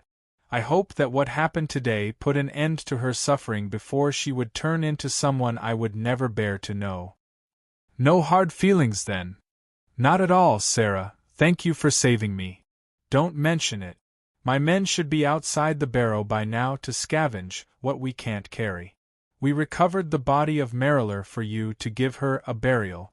My men will escort you to Raven Rock, and we will meet there in a few days. Thank you, Sarah, truly. John patted Servos' shoulder and led the team out of White Ridge Barrow to the outside. Outside the Barrow, Ongium and 20 Dare Trooper were waiting for John and his team. John gave Ongium the orders on what to do and assigned him to take care of Servos and keep an eye on him. To John, Servos was a good asset and someone worthy to spend some time and money on. John wanted to see the true potential of the Spider Scrolls as something he really enjoyed when he played the game. In the game, Servos was already dead before the player reaches him, and Mariler would be commanding a horde of mind-controlled bandits and spiders that he created, but that should be a long time from the date they are in right now. It meant that Servos' suffering would have been greater if John didn't come to help. With that all said and done, John led the team to the last dungeon in Phase 2, Gildenhull Barrow, the resting place of the King of Ghosts, the legendary pirate, Haknir Deathbrand. Captain Haknir Deathbrand. Chapter 238, Deathbrand 1, The Trove. Happy Valentine's Day, guys. You are all my Valentine this year, which is not cool 'cause I'm still single. Also vote. Extra chapter. Every plus $10 patron or PayPal. Extra chapter. 5,000 vote. Extra chapter. 8,000 vote.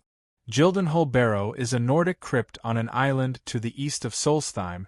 It was the resting place of Haknir Deathbrand, one of the most bloodthirsty pirates in the Sea of Ghosts. We landed on the island after a short flight on our flame Atronak hawks. The island was filled with pirates that used the D words when we went into a verbal battle at first.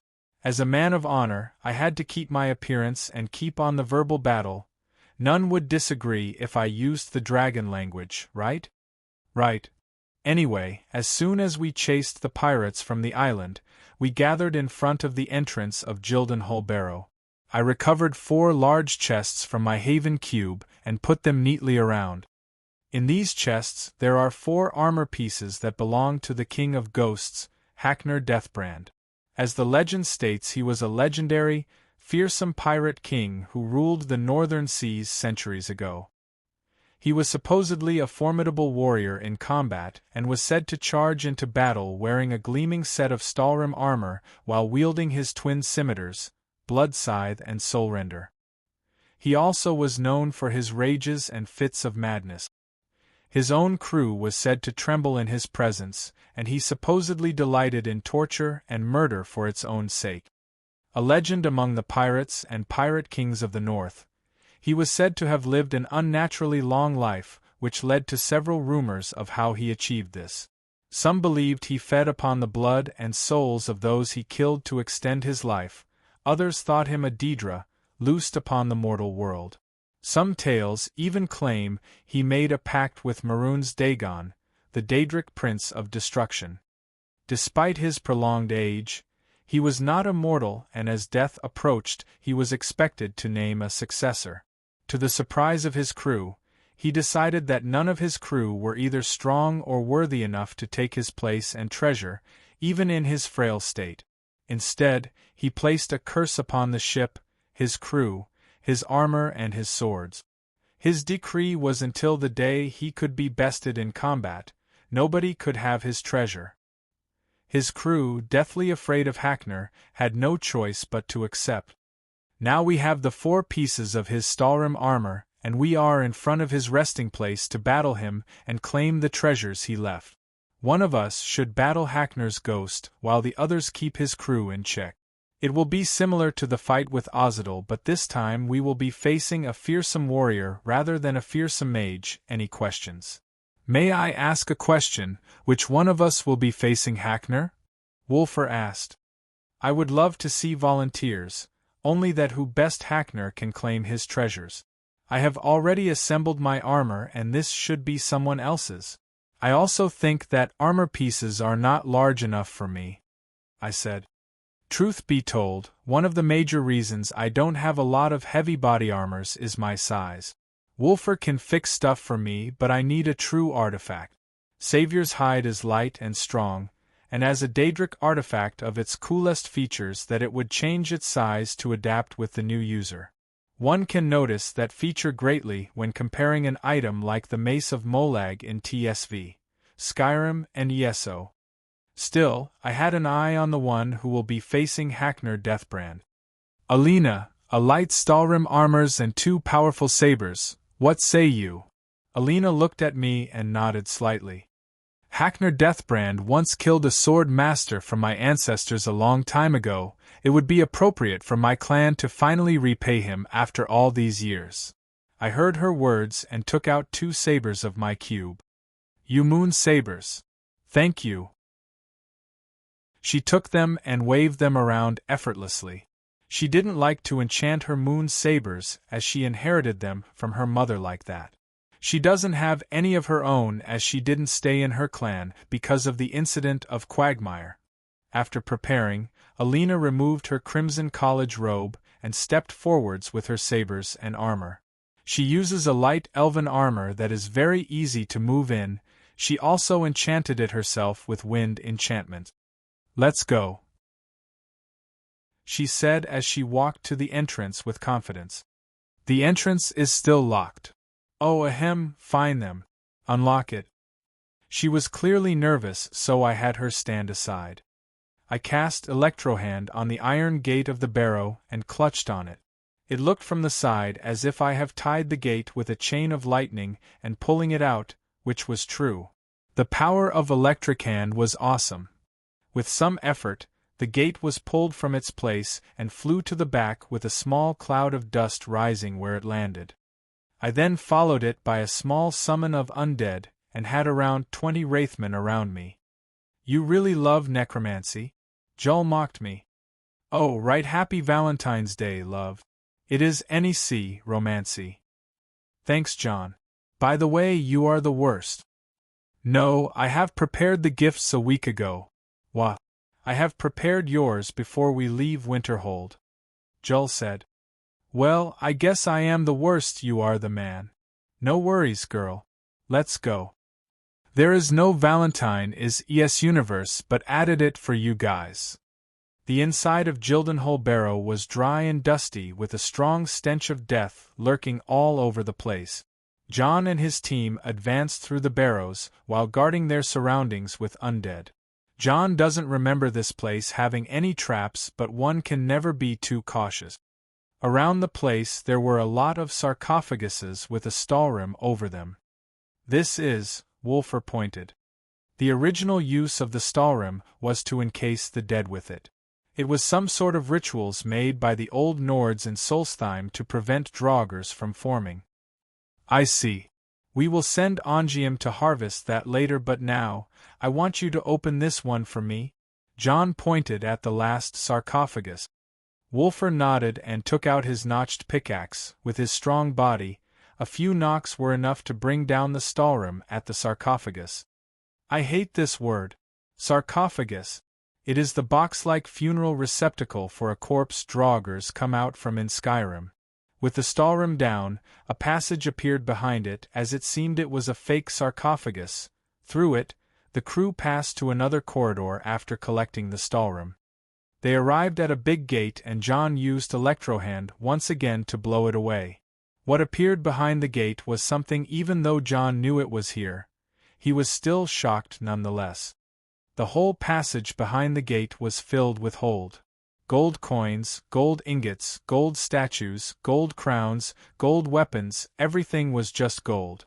It was as if they went into Scrooge McDuck's vault or found the One Piece before Luffy. It was simply madness. Each one of them lost their marbles from what they saw. Kind's mercy, Alina, Ismir's beard, Bjorna, Shore's bones, Wolfer, Mara's love, Julliner, Debella's bikini. John. What is that? Something if you know, you'd all be called John Dare. Normally he would say sweet baby Talos, but that was a good chance to use his new exclamation swear. There was no time to focus on John anyway. They all walked into the room all at once to put their hands on these treasures, but John suddenly blocked their way. It is cursed, guys. They woke up from their state of hypnosis and looked at the treasures while drooling. I promise you that I will put all that in a separate space in the cube and make you all swim in gold. Fine.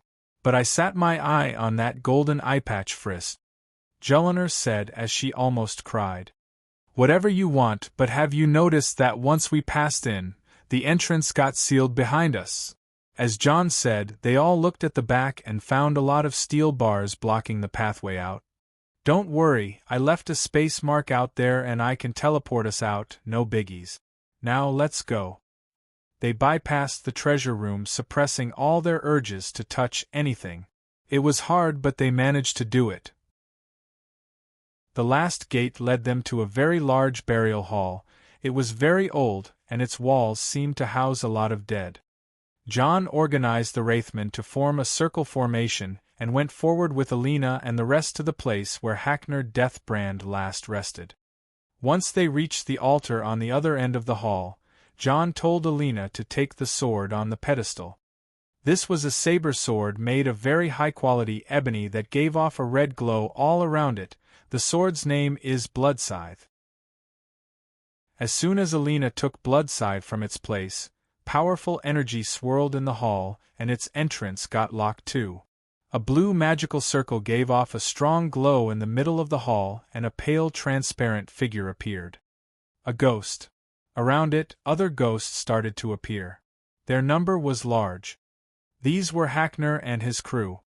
Wolfer held his hammer, the champion's cudgel, with two hands, leaving his shield on his back.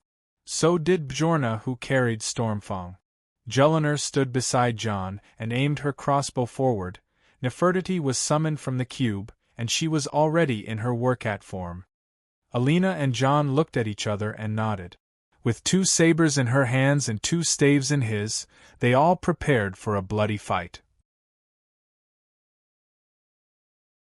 Chapter 239, Deathbrand 2, Alina Moonblade vs. Haknir Deathbrand. This chapter comes to you by the good graces of @DarkPriest and @Patrick_Schuster, February 2nd. Alina put her fears aside for the time being and took the lead by herself. It was the time to show the effort of all these years of relentless training. Wolfer and Bjorna took the sides. Jull and Nefertiti stayed near John as he was summoning Frost and Storm Atranax instead of undead. John's Atranax seemed to be bigger than usual this time. These were the greater Atranax. Atranax can also have grades, and with their grades their normal form changes slightly. A mage can summon an Atranax when they are at the rank of an apprentice conjuration mages, rank 2. At that rank the Atranax are normal ones in abilities and in appearance, but when the conjurer is at the rank of an adept, rank 3, they can summon the more powerful potent Atranax. John was able to summon potent Atranax since the time he left Riften more than 2 years ago, and now he summoned the greater Atranax that can only be summoned by expert conjurers, rank 4. There are thralls and monarchs, but these are only summonable by masters and archwizards. Reforming the Atranax also depended on their grade. Horses and wolves can be mimicked by the normal Atranax, bears and hawks can be mimicked by the potent Atranax, and with the greater Atranax, John still haven't researched that far yet. He was hoping to learn something new from Lonoth and Nurina, who kept researching further in the matter, but that was not the time for these thoughts. He had to master the control of the greater Atranax first, and reform them later. As soon as the undead were switched with the Atranax, the power of the two sides was balanced right away. The Atranax are normally more powerful than the undead, and John was actually a better conjurer than a necromancer, but the undead were smaller in size and easy to manipulate because of their lack of ego, which can make their lack of ego. With that, the Greater Frost Atranax took the front with their bigger sizes that surpassed the potent and the normal Atranax greatly. Each one of those can make 3 of the Deathbrand pirates busy. The Greater Storm Atranax also became bigger than before, and instead of being a floating pile of rocks, they now have a visible figure made of rocks connected together with lightning to resemble arms, legs, ribs, and all else. The fearsome appearance of John's Atranax provoked the dead crew of Haknir Deathbrand, and they all attacked at once. All the living shall fear the dead. The voice Haknir Deathbrand echoed through the hall as he and his crew started there to attack. Stick to the plan. Alina Giolo. John unleashed his battle cries that echoed through the hall of Gildenhall, and his 4 friends were enchanted and rallied forward. He then let go of the Skull of Corruption and cast a rune under it, then powered it with a soul gem. There was a technique to keep the staff casting the rune while taking power from the soul gem without the need of the caster. John held the staff of Sheogorath on his left and summoned a bound sword in his right, then joined the fray. Wulfr and Bjorna were wielding heavy weapons each, and their strikes smote the old ghosts. Jelinar was targeted by a deadly arrow but avoided it by a hair's width. The shooter seemed to be a skillful archer. She focused on the ghost that just targeted her and aimed at him. When this man was alive, he was known as Garuk Windrime, and he was the quartermaster of Haknir. He was an incredible archer, and Jelinar's battle with him turned to be a contest of accuracy, speed, and surprises. At first, Jelinar managed to overwhelm Garuk with the incredible reloading speed of her lever-action crossbow, but soon the sly ghost managed to retake his ground. Ghosts may have become husks of what they used to be in terms of raw power, but their existence was all about memories, and from that their experiences were still as bright as ever. Garuk started shooting 2 arrows at once while using archery techniques to increase his speed. He was not short on arrows and spared Jelinar all that he could. On the other side of the hall, John was facing the Lyn Ebonhand, Haknir's ship helmsman and a powerful spellsword. John, however, wasn't in a disadvantage at all. His bound sword can do a great deal of damage to undead, especially ghosts like the Lyn, and the staff of Sheogorath was able to make the movement of the Lyn harder. The eye mounted on the top of the staff kept staring at the Lyn and reduced its movement speed. He could only rely on magic to try to compete with John, who was avoiding it all like nothing. Nefertiti was in her Werecat form, and she was having the fun of her life. She loved being in that form especially because it made her tall. She kept running on all 4, then disappear in shadows to appear in another area like ghosts she was fighting and attack them from behind. All the knowledge about underhanded combat were hammered into her by John. Lastly, there was the protagonist of this fight, Alina. She was facing Haknir Deathbrand all by herself.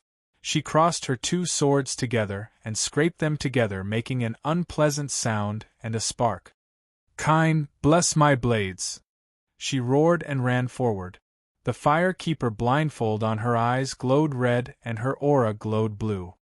Her long black hair swayed behind her, and her sword moved in an artistic fashion as soon as she reached Haknir, then disappeared. She appeared an instant later behind Haknir, who and slashed at his neck. She teleported with an inner cast spell she prepared forward. Still, it was not that little preparation what would take down the Ghost King of Ghosts. Haknir's blade was blocking hers without him even looking back. A skill unfathomable is needed to wave a slash away from your back, but Alina was just starting. She read Haknir's next attack, which came from other blade targeting her neck, and she acted accordingly. She simply exhaled a blow from her fine lips, and a bizarre thing happened. Haknir was blown from his place, and she retreated back in the air. This was a power only available to a daughter of Kine's breath. That breath didn't only have force, but it was freezing like the blizzard wind of winter. A ghost like Haknir wouldn't be affected by a simple element like frost, but that frost was the gift from a goddess to one of her favored daughters. An unholy being like an undead ghost won't take that one easily. Still, Haknir was someone not to be underestimated. As the breath blew him away, he managed to use the force that pushed him and redirect his direction by revolving around a blade of his moving away. Alina noticed the movement of the sword and her blood boiled. One of the martial arts that hailed in her family was the dance on a sword. It seemed that the Moonblade ancestor that Haknir killed in the past used that move and copied it from him.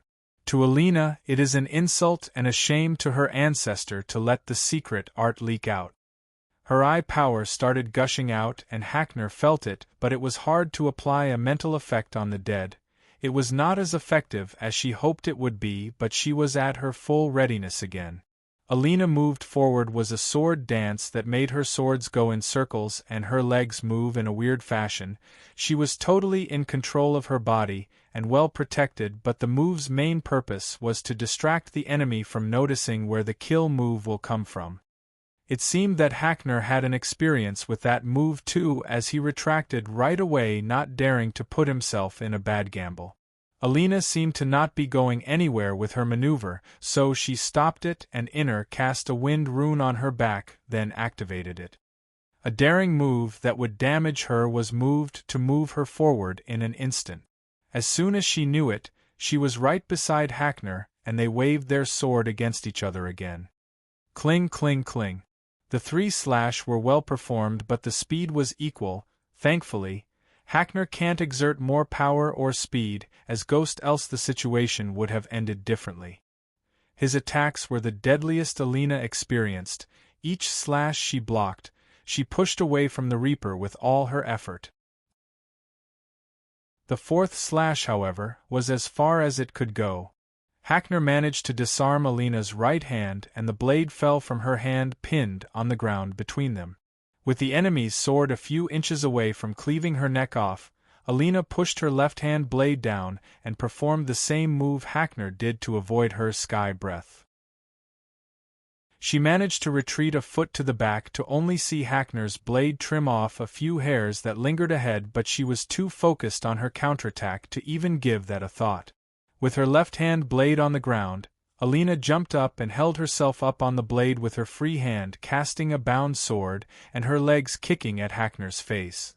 The first missed, the second landed, and the bound sword grazed his shoulder, but he also managed to injure Alina's shoulder. She hurriedly landed her first leg on the right-hand blade, that was still stuck to the ground, and jumped from it over Haknir's head. While she was on the air, she exchanged over 4 slashes with him from above, but couldn't cut his head off and landed in a tight spot. With her 2 legs landing first on the ground, Haknir found the chance and slashed as fast as he could towards her legs before she ensures her foothold. Alina knew that this was a disaster and decided to sacrifice one foothold to ensure the other, and pulled her left knee upward, blocking Haknir's attack with its guard, while blocking the other sneak attack that came from above with her blade and bound sword. In a tight situation, it was hard to counterattack from this at all. This gave Haknir the right timing to keep on momentum and use the blade on her knee to attack her face. She reacted rashly and retreated her head to the back, but it seemed that Haknir's target wasn't her face but her swords. He kept slashing upwards, striking her swords and knocking them away in one go. Alina was cornered to the limit this time, and the First Lady of House Dare was not going to let it end like that. She used her magic once again to cast one risky spell, and wind blasted once again between her and Haknir. She was blown away and he was also sent to the back. Alina landed on the ground with an injured shoulder, an injured knee and a very tired body. She stood up as fast as she could to do anything before Haknir comes for her life. She saw Haknir fixing his stance, and was about to charge at her, but what she noticed was how her right-hand blade was stick to the ground, still waiting patiently to be picked. Alina tore a page from John's book and decided to go on dare mode. She stood without a fighting stance to show mysteriousness, raised her head upward to show superiority, and smugly smiled to provoke him. Haknir sensed the change in Alina's air, as she seemed a lot calmer and much more dangerous. As he decided to assess the situation once more, Alina had already executed the first part of her plan.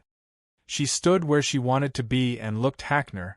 Her stance showed readiness, her head was lowered and showed firmness, and her senses were heightened as she entered a certain zone. It was like two cowboys standing face to face for who would shoot the bullet fastest. Haknir moved first towards Alina as he couldn't translate anymore and wanted to finish this once and for all, but that was what all Alina wanted. He is now in a charge and can't change his direction easily. What was left was would na kst. Alina shouted the Thursdayum she trained on for years in its fullest form this time. She was launched with speed that surpassed her imagination, but she was not overwhelmed. With that charge, she managed to grab her sword and cut. Her charge ended as she appeared on the other end of the hall in a slashing pose. Haknir was frozen in his place in a slashing pose too.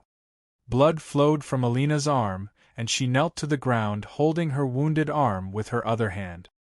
Haknir, on the other hand, got his head separated from his body, but it dissolves in thin air. By that time, John had finished the Lin right away and Jolinar was done with Garuk. Their main focus was Alina, who seemed to be injured. John teleported beside Alina in a poof and knelt beside her. Good job, Alina. It was marvelous.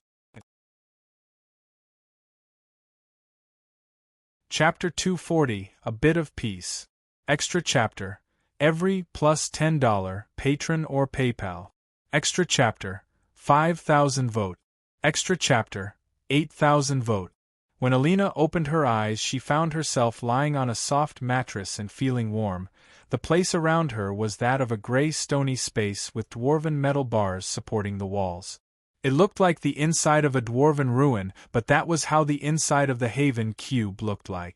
As this place was adjusted by John, there was a large pool of water and a patch of dirt with trees, flowers and plants on it. This all surrounded the bed Alina was on. John's decorations made Alina smile, even though she was used to sleeping in this place, which is their private space in the cube. She went off the bed and checked her body to find that all her wounds were properly treated and no trace of a scar could even be seen. It was depressing that she collapsed at the end of her fight, but the things around her fixed her mood greatly. There were sweet rolls and honey treats that seemed to have been left for her by Jolinar. There was also an armor placed on an armor stand that looked rather fabulous. It was made of stalrim, a sort of unmelting ice that can be considered equal to ebony in quality. The body armor was made of a cuirass, pauldrons and greaves all as one piece. There was the helm that seemed to have been modified to be mounted with her firekeeper blindfold. The boots and the gauntlets too were cleaned and tweaked to fit her. There were two stalrim sabers that glowed red and blue respectively and looked really beautiful and sinister at the same time. It seems that she had slept for a long time, that even Wulfr managed to finish modifying the armor for her. Alina walked to a container and took out a black battle robe that seemed to be fitting and heavy enough. Then she put it on. She then started to wear the armor on it. It really fit too well. Even the sword's weight was just right. For a strong and tall Nord girl like her, she could not think of a better armor set to have. If she wasn't mistaken, this armor was not crafted by a Nord. It had an elven touch to it and looked like the elven glass armors. Check the ice armor from Morrowind or from Morrowind Armor Compilation by T-Husky on Skyrim Nexus. Basically Skyrim glass armor in a Stalrim theme. There was a note with the handwriting of John that said, "Sup, beauty? Gave us a scare back there. Well, hope you are well when you wake up. I told Nefertiti to stay with you, but you know, cats. Jul and Jorna would be checking on you. Wulfr and I fixed the armor for you and left you to rest. Come to the main space when you are ready. Your armor is Deathbrand armor, makes itself and every other piece from the set weightless. Deathbrand gauntlets, increases your physical power. Deathbrand boots, increases your speed. Deathbrand helm, it has a perfect water-breathing enchantment. When all the pieces are put together, it gives you an armor-skin passive effect that was really amazing when we tested it. The two Stalrim sabers are Blood Scythe, which absorbs some of the foe's vitality and transfers it to you, it very destructive against armors and glows with a hint of red. Soul Render, which absorbs some of the foe's magicka and transfers it to you, it also is strong against magic in general and glows with a hint of blue. And that's all there is to it. I told you I am saving the best for you. Just remember that Stalrim is transparent and you need to wear something under it else it will. And the rest of the note was John being John. Alina smiled and put it away, then head to the main space of the cube. The spaces can be accessed to each other through doors, and the user of the cube needs to spend his magical power to keep all the additional spaces maintained, but that was no problem to a magicka monster such as John. Once Alina went to the main space, she found it in complete mayhem. Wee! Ha-aya! Jullinar and Bjorna were playing on gold. The amount of gold they acquired from Haknir's tomb was mounted on top of each other and Jullinar was sliding from the top its top to bottom. Bjorna was sitting on the gold, as if it is a chair, and slid down with Jullinar.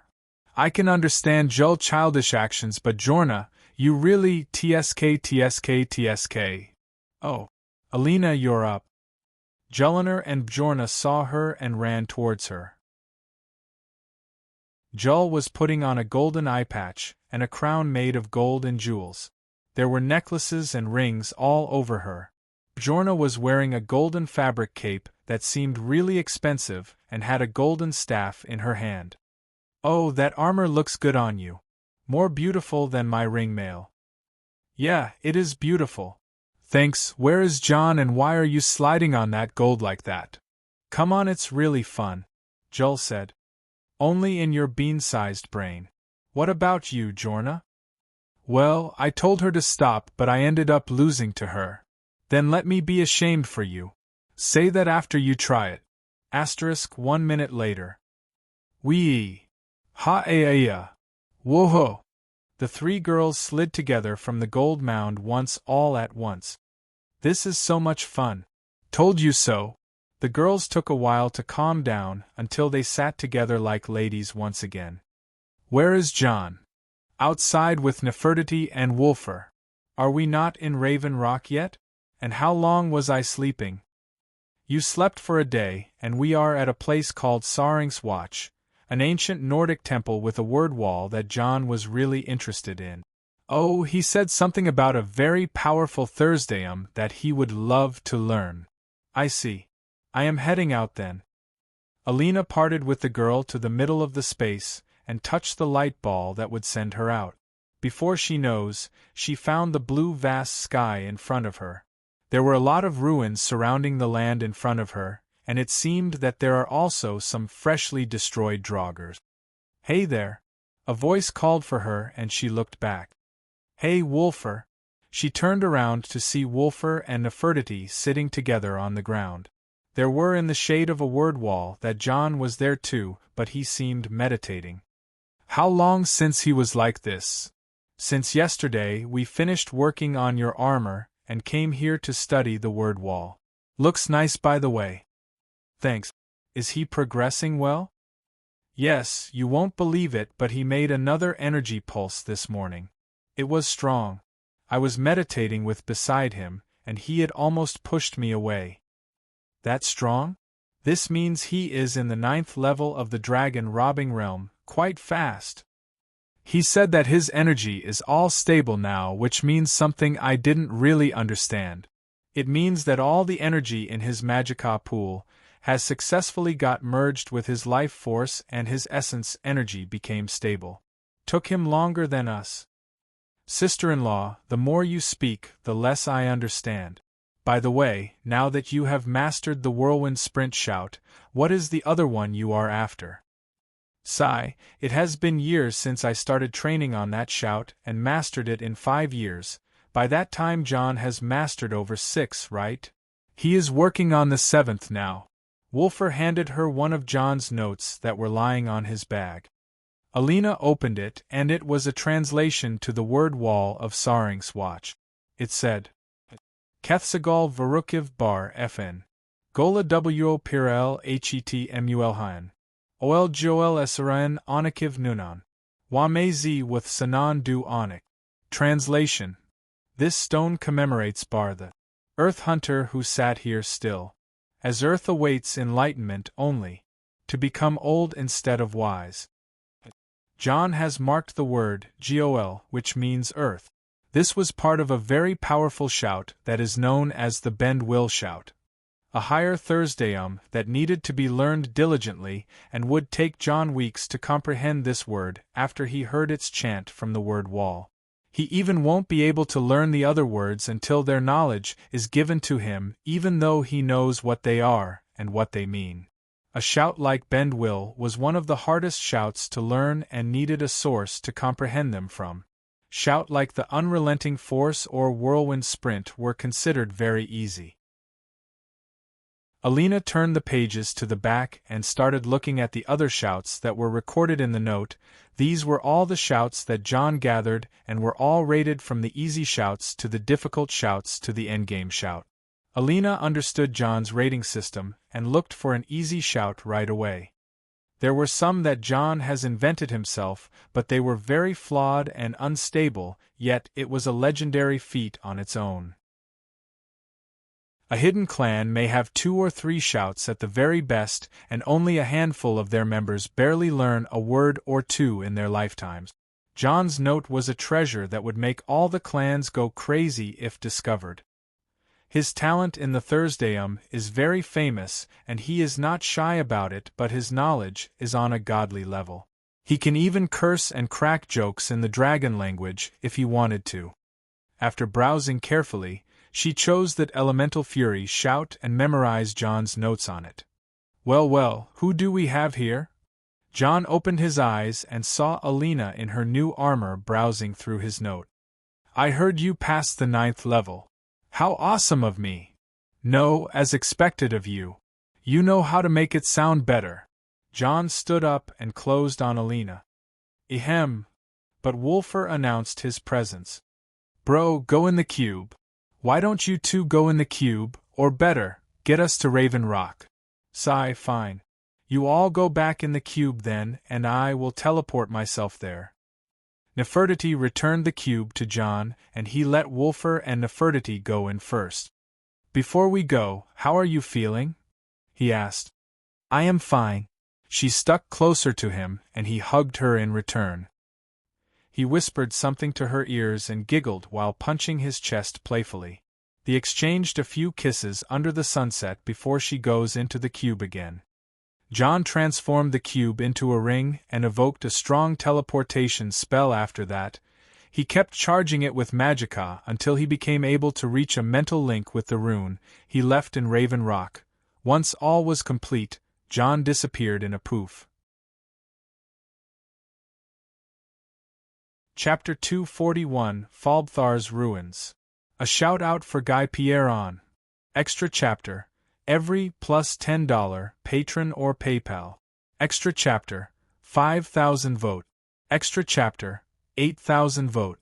The return to Raven Rock was flashy, but I was getting ready for Phase 3, the final and the most important part of our plan. Thus after dinner, I sat alone sorting out the maps and the notes all over the place around me. If only I had a laptop. I am not insulting you, Mr. System or anything, but sometimes the augur is too prideful to help me. Sigh. Well, I'll invite some golem with mathematical abilities to help me. I was really tired. Too much work, too little time. Was this the type of life I sought after? I adventure and have fun all day, but the work. I freaking hate it. I haven't studied magic properly the last few days, and my meditation is taking part of the problem too. I need to take a vacation after this. Maybe the problem is not time, maybe the hiatus I am having. I can't think of something new at all and my head is bothering me with lazy ideas. I have indulged myself in luxury a bit too much. Never thought I would be this rich from the start. I really need some guidance from Nurina right away, maybe leave some work to the kids from the office and go stay in the dorm to get myself back on track. Not the time for these lazy thoughts anyway. Back to the plan. Where was I? Yes, Phase 3. We have 4 locations to visit this time, 2 dwarven ruins and 1 Nordic. Easy? Nope, not at all. First, the crew never went to a dwarven ruin before and I only went into a replica one under till FYR when I was teleported to Morrowind. The real dwarven ruins are deadly, the traps are relentless and the dwarven machines are considered to be what kills explorers the most. This time we are going heavy but fast. We need blunt weapons and good armors, but we also need to be light and fast. More to that, dwarven machines are immune to frost magic, which will vex Alina, but I am sure her wind magic can blow them away. They have 25% magic resistance and are seriously annoying. At the end of the day, I sorted the stuff out and assigned the weapon and spells the 6 of us need. Putting this aside, I had to focus on myself for a bit. My meditation training is going better than ever, but I need resources. Truth be told, circulating the energy in my energy channels is not enough. If we found a source of Padamic or Anuic energies, we could share them and make our training go smoother, but I am not sure where to. The heart stones are still dangerous and their energies are hard to extract. Still, doing it with the girls is effective, and they are enjoying it, so I am not complaining more. It wasn't long since I had to gather my notes back together and go out to have some fun. A day passed and we were all lazing around in the town. I wasn't engaged in any activity, so I met up with Angium to see how the cleaning of the Nordic ruins we conquered was and how was the researcher, Servos, doing. It seemed that after he cremated his sister's body, he decided to join the research group from my company and helped for a bit to distract himself. He was now in Raven Rock, and exchanged a lot of information with Jull about the magical spiders for some rough explanation about the Thursdayum. In the end, he accepted my invitation to work in Winterhold and I now have one more talented biology researcher. I will ask him to discover other sources of Anuic and Padamic energies, but that will be for later until I trust him enough. This day ended with us going to the Retching Netch to have a bit of fun and share our newly remade creation, the Gwent. Yes, I recreated a famed card game known as Gwent, based on the cards of the Elder Scrolls Legends. It wasn't hard to make factions like the Morrowind faction and the Skyrim faction. The gambling business in this world may not know this yet, but the day I recreated Gwent was the day I dug their graves. None will be able to recreate my cards that were made by a secret material from Master Nurelian's lab and trademark enchantment of mine. The day also ended with me selling more than 100 Morrowind deck, 50 Skyrim, 50 beasts and many unique and effect cards to the Retching Netch with all the book guides and the other stuff. The other day came and we are starting Phase 3. Who's excited? None. John, you are a total M. Thank you. That was not a compliment. I know, but I still liked it. To the Haven Cube, we are going to Fahlbtharz. What? It a dwarven name, truly a mouthful. I wrote it here, it is called Fahlbtharz. Fahlbtharz. I am very glad there are no dwarves in this world anymore. Yep, so we can loot their abandoned cities. Now all to the cube, let's go. I rallied the team to enter the cube and starting casting the teleport spell to reach the Waterstone. From there, I rode a flame Atronach hawk, then traveled to Fahlbtharz and fought some reeklings from the air to clear the entrance of the ruin. The dwarven structures of the exterior were reaching outside the ground, which is a rare case for the dwarven structures in general, and it was partially destroyed.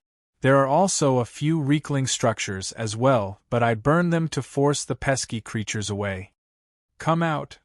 I called the guys in the cube after I landed and they found themselves in front of the Dwemer ruin. That was fast.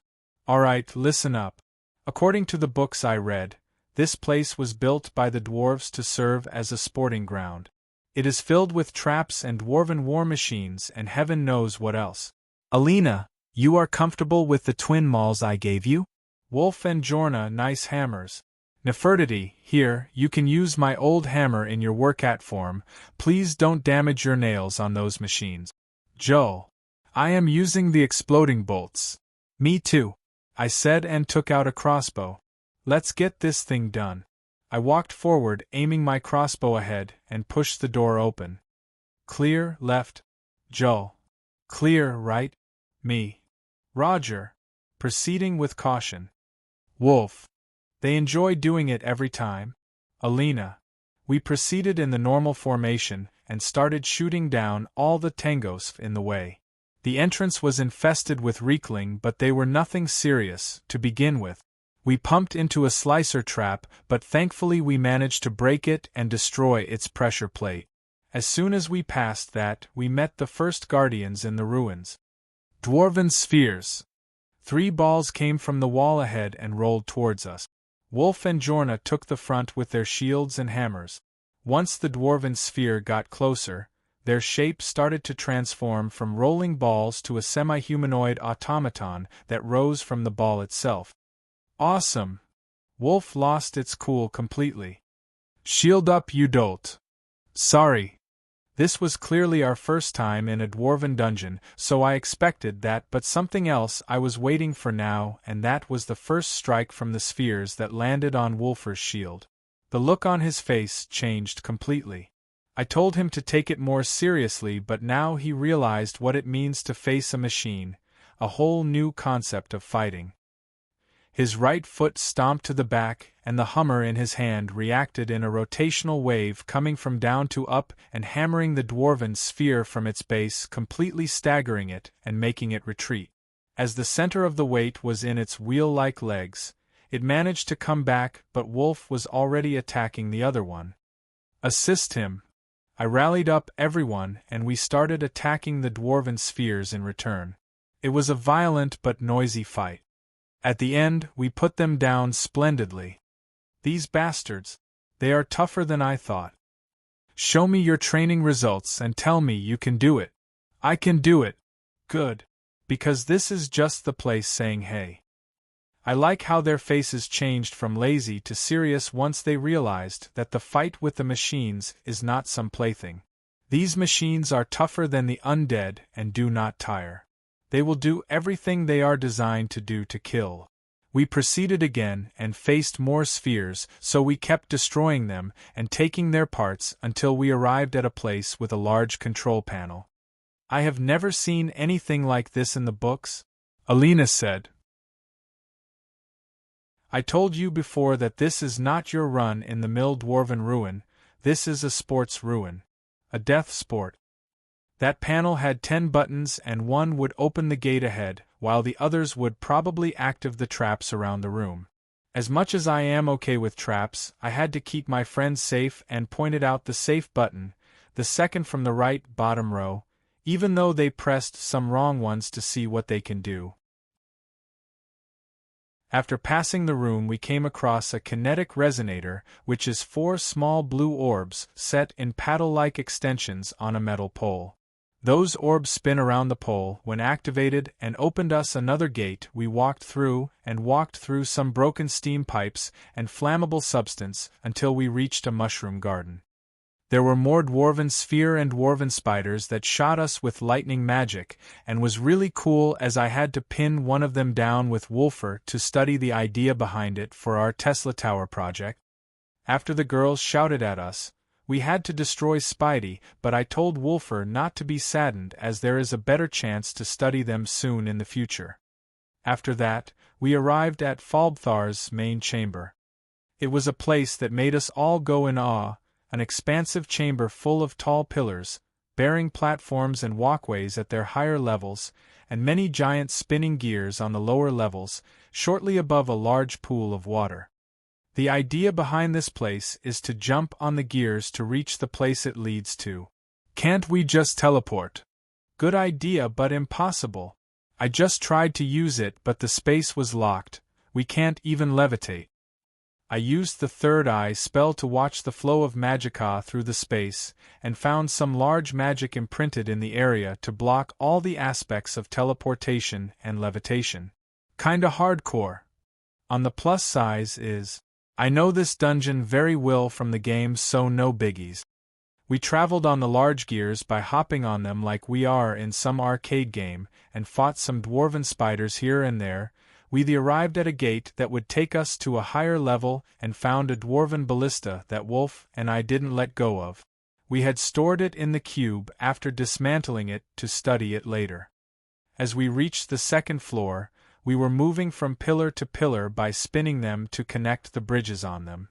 It was a good puzzle and we passed it safely.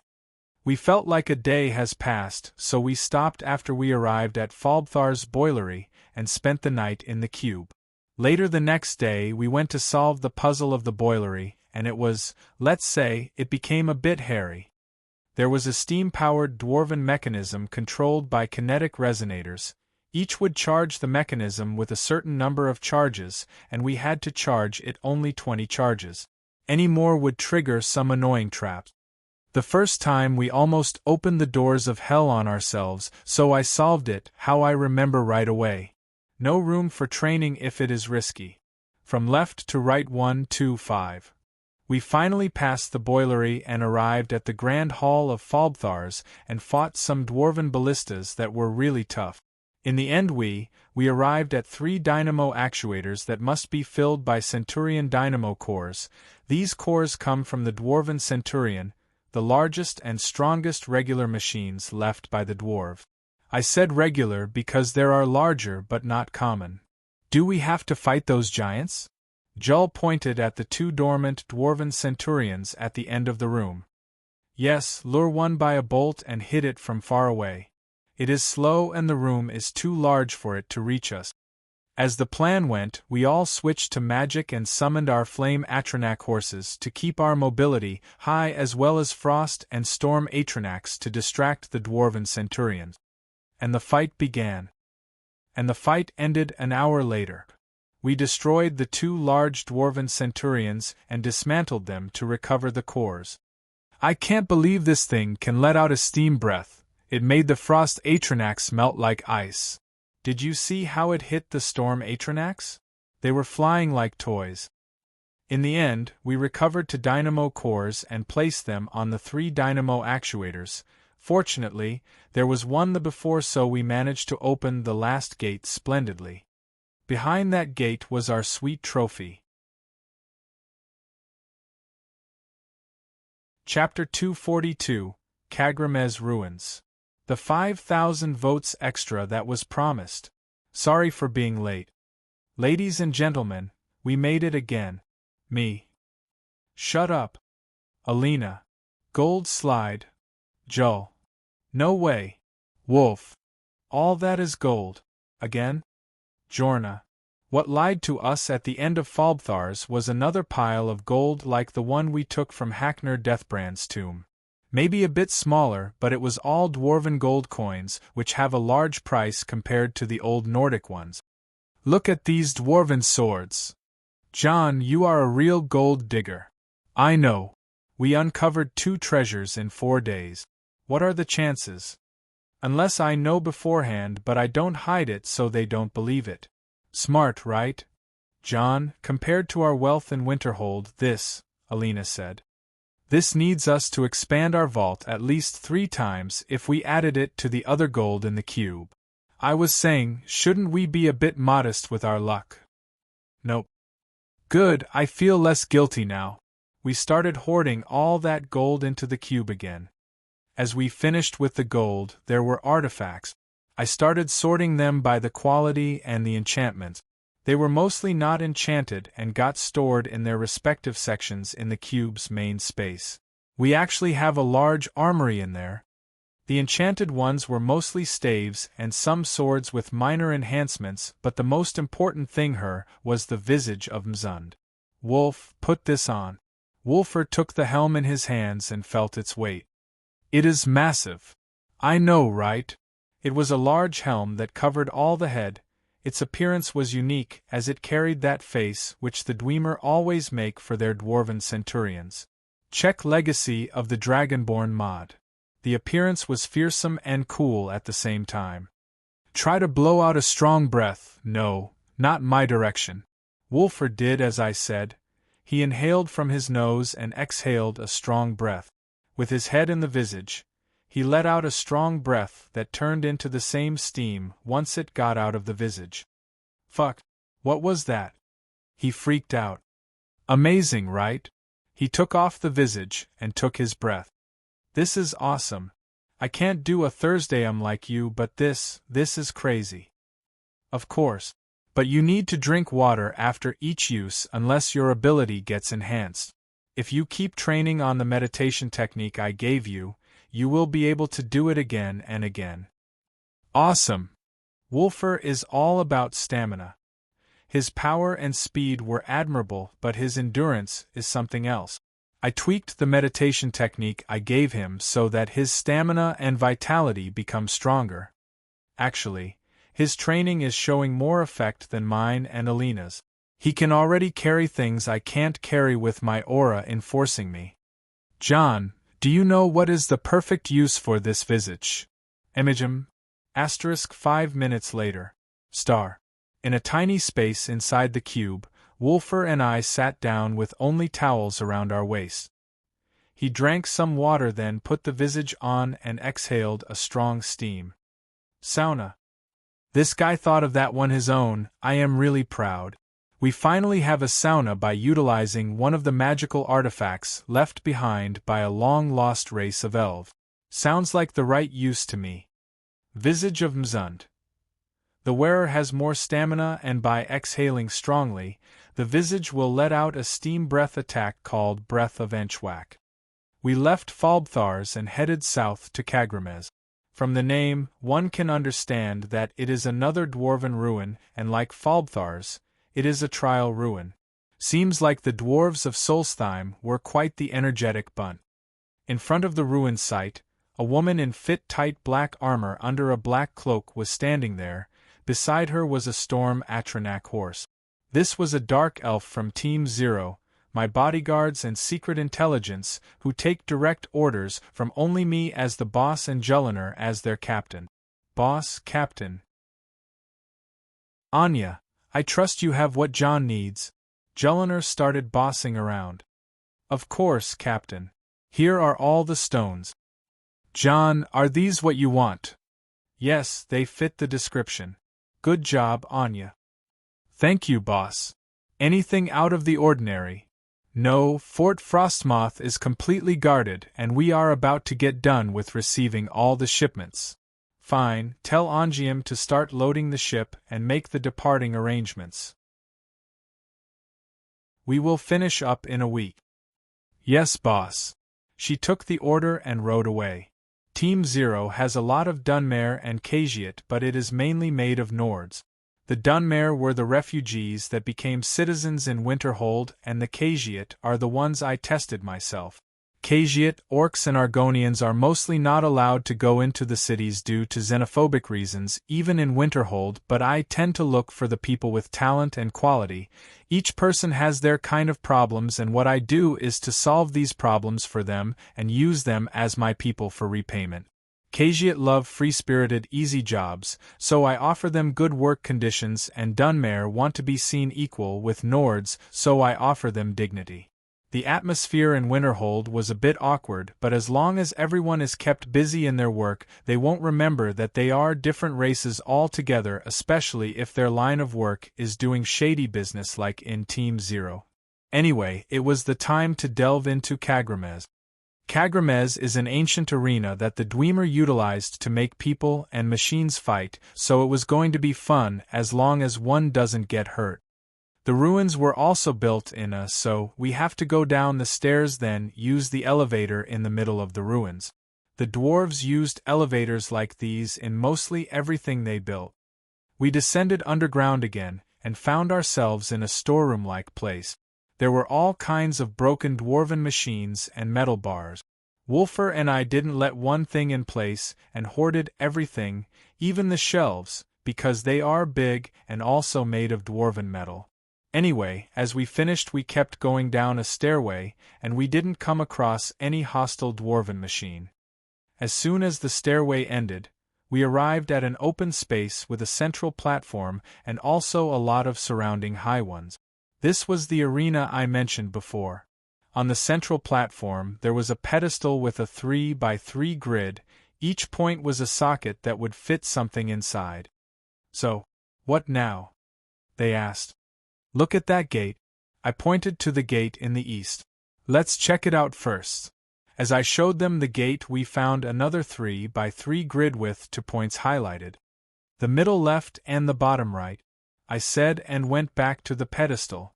Now show me what Anya brought. I took the small box from Julliner, and inside it there were 9 crystal stones in it. These were known as the resonance stones. Each one would fit on any socket in the pedestal grid. Okay, get ready, I said, and placed 2 resonance stones. Once I did so, a cage rose from the ground and surrounded all of us. John. I know, don't panic, we can teleport out if things went bad. The cage held up for a while, then went down. The walls around the arena started to move, and we could hear some machines walking on them. With that, the first round of the fight for survival began. We formed a circle formation, all with weapons in hand. From the platforms on top, dwarven spiders started jumping down, and they were followed by dwarven ballistas. Go for it, I shouted, and we charged each to his fancy. What met me was a dwarven sphere. It also rushed at me but avoided attacking directly, and tried to make a circle and shoot me with its crossbow, but I wouldn't let it go that easily. Parkour was still in my blood, and I avoided each bolt it shot at me, finally reaching it and performing a Superman punch with my free hand that had a Thunder Cookie spell charged. My alarm spell sensed danger, and I avoided right away as there was a dwarven ballista shooting at me while keeping its distance. No, you won't. Before it shoots another one, I used Electro Hand, grabbed it with my lightning hand all the way over me and slammed it on the ground to pieces. Each one of us was going with his or her style, as it would be bad if we centered ourselves in one place and got all shot at. Jull used her crossbow to shoot down all the ones that came towards her. Wolf and Jorna waved their large hammers idiotically. Nefertiti took a liking on a big steel axe and used it in her Werecat 4. She looked super deadly. My lady fair, Alina, was using a mace and a magic. Finally, the Asami was magic and unarmed combat. It was fun, but the dwarven machines were kinda unending until we finally finished our first round. I am so tired. Jull sat down, catching for breath. Yes, the dwarves indeed has a lot of metal to spare. Jorna sat beside her in worse condition. We started healing each other, and I focused on Nefertiti, who really hurt herself. Wanna go back and have a nap? No. Wanna eat something? No. Wanna destroy some machines? I said, and tickled her chin. Purr, yes. She was larger than her normal cute self, but she was still the little devil who would purr whenever she gets tickled, but this time she was carrying a large axe and very happy with it. She even switched to her human form and waved the axe a few times, then went back again to the Werecat form, deciding it was better that way. Anyway, I am happy that she found something interesting. Let's see the gate. We went to the gate again and found it open this time. Behind it, there was a corridor that led us to another storeroom that we started looting. Homan, that lever. Oh yes, that. Wolf, come here. There was a lever, and behind it was a metal wall. Once we used the lever, the door moved down and dwarven spider appeared behind it. Whoa! I stopped everyone from blowing it to pieces. What? This thing is not hostile, it is friendly. What? A friendly machine? Wolfer, go try it. Really? Yeah, go. He nodded with a smile and went forward towards the dwarven spider. Hey, you seem friendly. Wolfer talked to the dwarven spider. The spider let out steam as a response. Oh. Follow me then, I'll call you Spidey. Nice naming, Wolf. Oh boy, why do boys love strange things? It seemed that the team had some conflicting opinions about a dwarven spider coming with, so we stored it in the cube with an order to sort out things in there. There is no way would let such a study subject go to waste. We then took the pattern for the next round's grid and went out to place the stones on the pedestal. This round had fire traps all over the place, and we got burned a few times, but we managed to fend off the horde of machines. Its reward was an access to another storeroom and a dwarven sphere that Wolfer took too. He would go insane about anything dwarven. The third round was full of lightning traps, and the floor got submerged with water, so it was too deadly to move around a lot, else we would get electrified. Still, that didn't stop us from levitating or teleporting or merging with our own shadows. It was a hairy third round, but we passed it. This was the last round, and we got access to the final storeroom, and there was a unique artifact waiting for us. This is for you, Jellinar. For me. She didn't receive a lot like Alina, but she always boasted about getting the Ring of Arcana. This time, I wanted to give her this amazing bow. It is the dwarven black bow of fate. Each arrow fired from it can drain the target's life force and magicka, and the shooter would absorb them. This elegant black bow was much like Alina's blood scythe and soul render. A worthy bow for a worthy shooter. Chapter 243 Bloodskal 1. Raven Rock Mine. Extra Chapter. Every plus $10 patron or PayPal. Extra Chapter. 8,000 vote. As we returned to Raven Rock to sort out our stuff and sell the items we don't need, we started to prepare for the final dungeon we are delving in. That was none other than Raven Rock's mine. Still, before that we had to prepare a lot. The girls were not ready to go on another dungeon for the next 2 days at least, and I also wanted to laze around for 2 days. Being ahead of schedule sure feels good. I started to meditate and perfect the technique more. I also was studying some ways regarding the magic of the Psijic order, and I almost figured out some aspects regarding the archetype of time, one of the most mysterious magics of all time. To cast magic is to understand its archetypes fully and apply them on a magic circle. All mages can make their magic circle appear during the casting, and it is not something strange or wrong, but some people has their own spells that showing of their circles may give their secrets out, so only new learners us magic circles in the open before they start hiding it. In the center of any magic circle, there is always one or several central runes which refer to the main archetype of the magic. For example, most of central runes of the destruction magic always starts with the equivalent of the letter K in the magic script alphabet.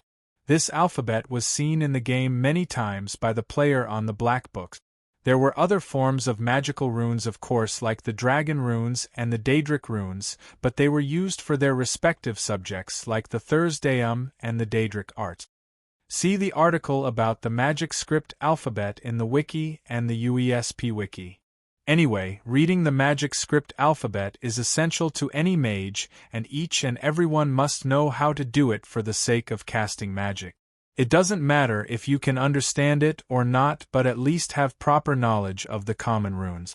Some runes construct the central runes of any magic circle, and they are essential for the main archetype to manifest in the spell, and some runes are for the control archetypes that reshape the main into a proper spell.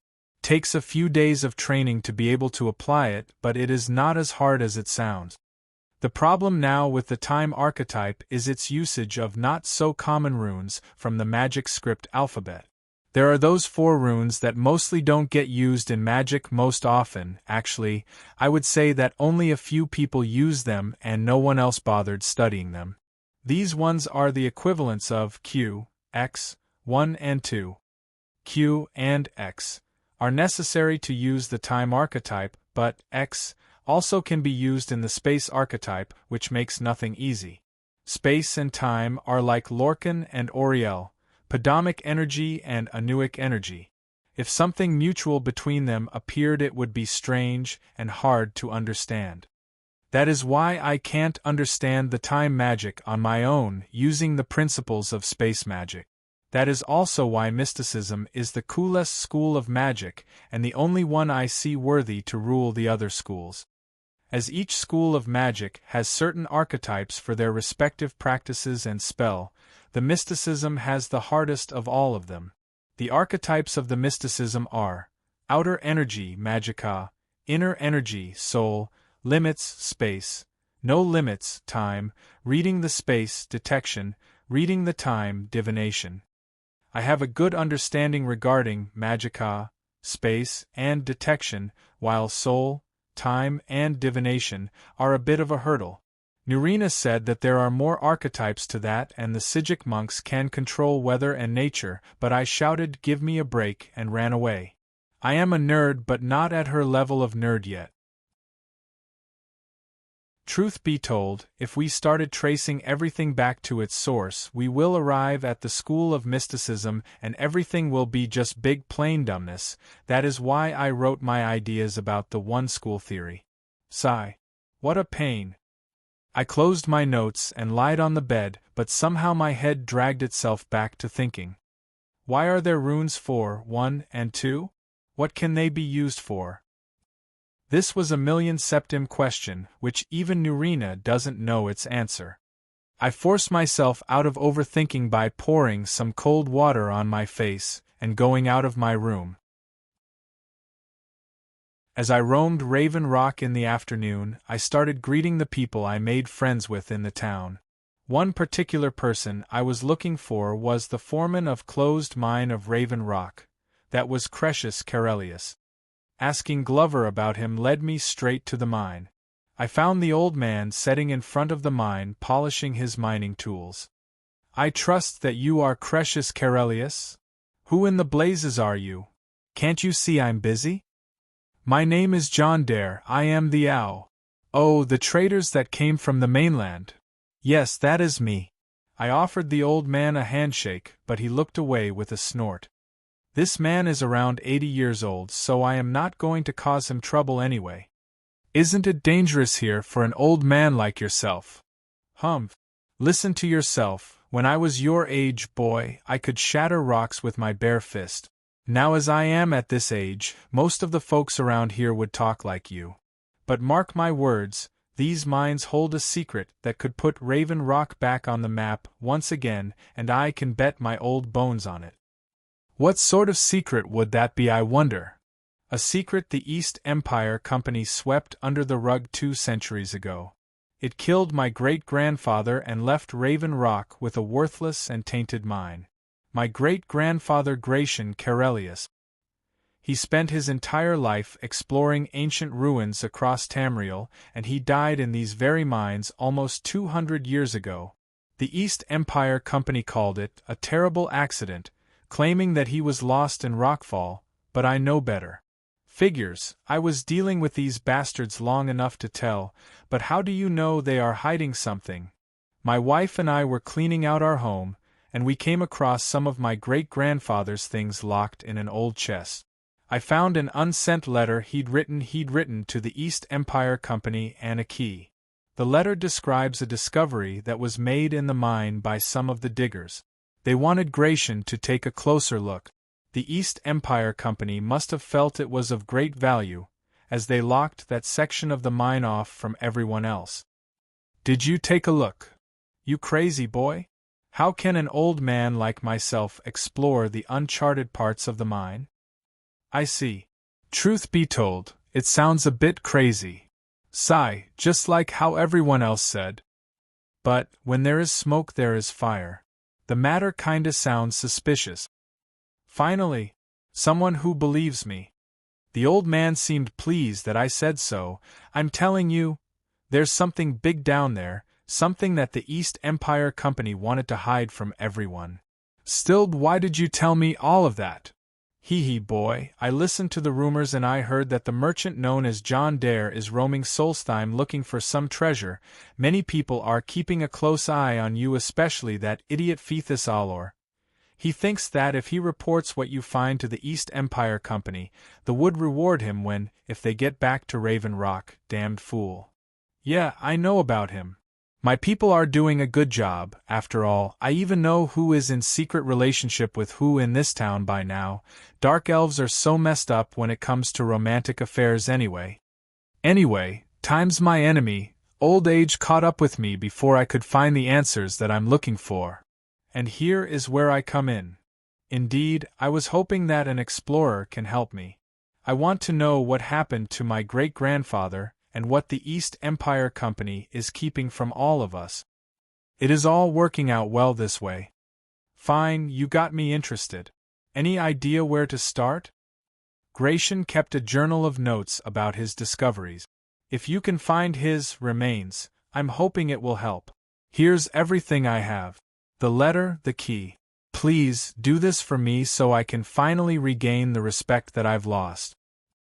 I took what the old man offered me and skimmed through everything.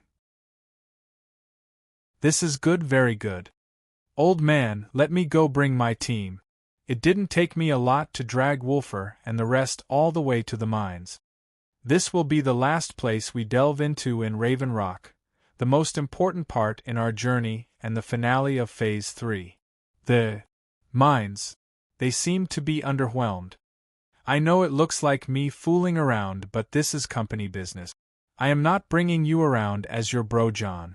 I am dragging you here as your boss. Now back to shape. My words were not that inspiring, but they had to listen in the end. With things like that, we finally set foot in the mine. Chapter 244, Bloodskal 2. Blade and Aura. The novel is a bit short on votes. We were at 13 yesterday, and now we are at 20. Extra chapter.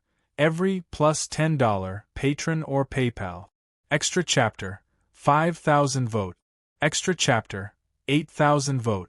Raven Rock Mine is a derelict ebony mine located in the most northern part of Raven Rock. It was owned by the East Empire Company before the ebony eventually dried up and they abandoned Raven Rock. In reality, the miners once broke into an old tomb, also known as Bloodskal Barrow.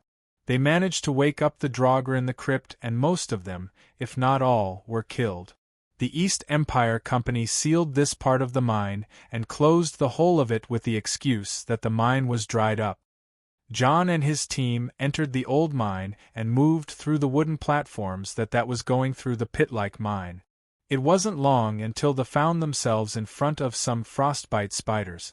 These are some giant arachnids which attack anything on sight and can be found both in the wilderness and in dungeons. Their size can be as big as a bear and sometimes bigger. John and Jellinar met them a few times in their travels before, but the rest were still having it for the first time. The impact that the spiders left on their mindset was a bit too much for them.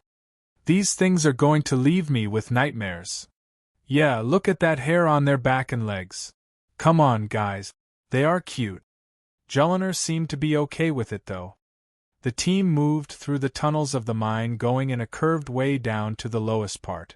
There, they found a locked gate made of steel bars, and behind it was the main area of the mine.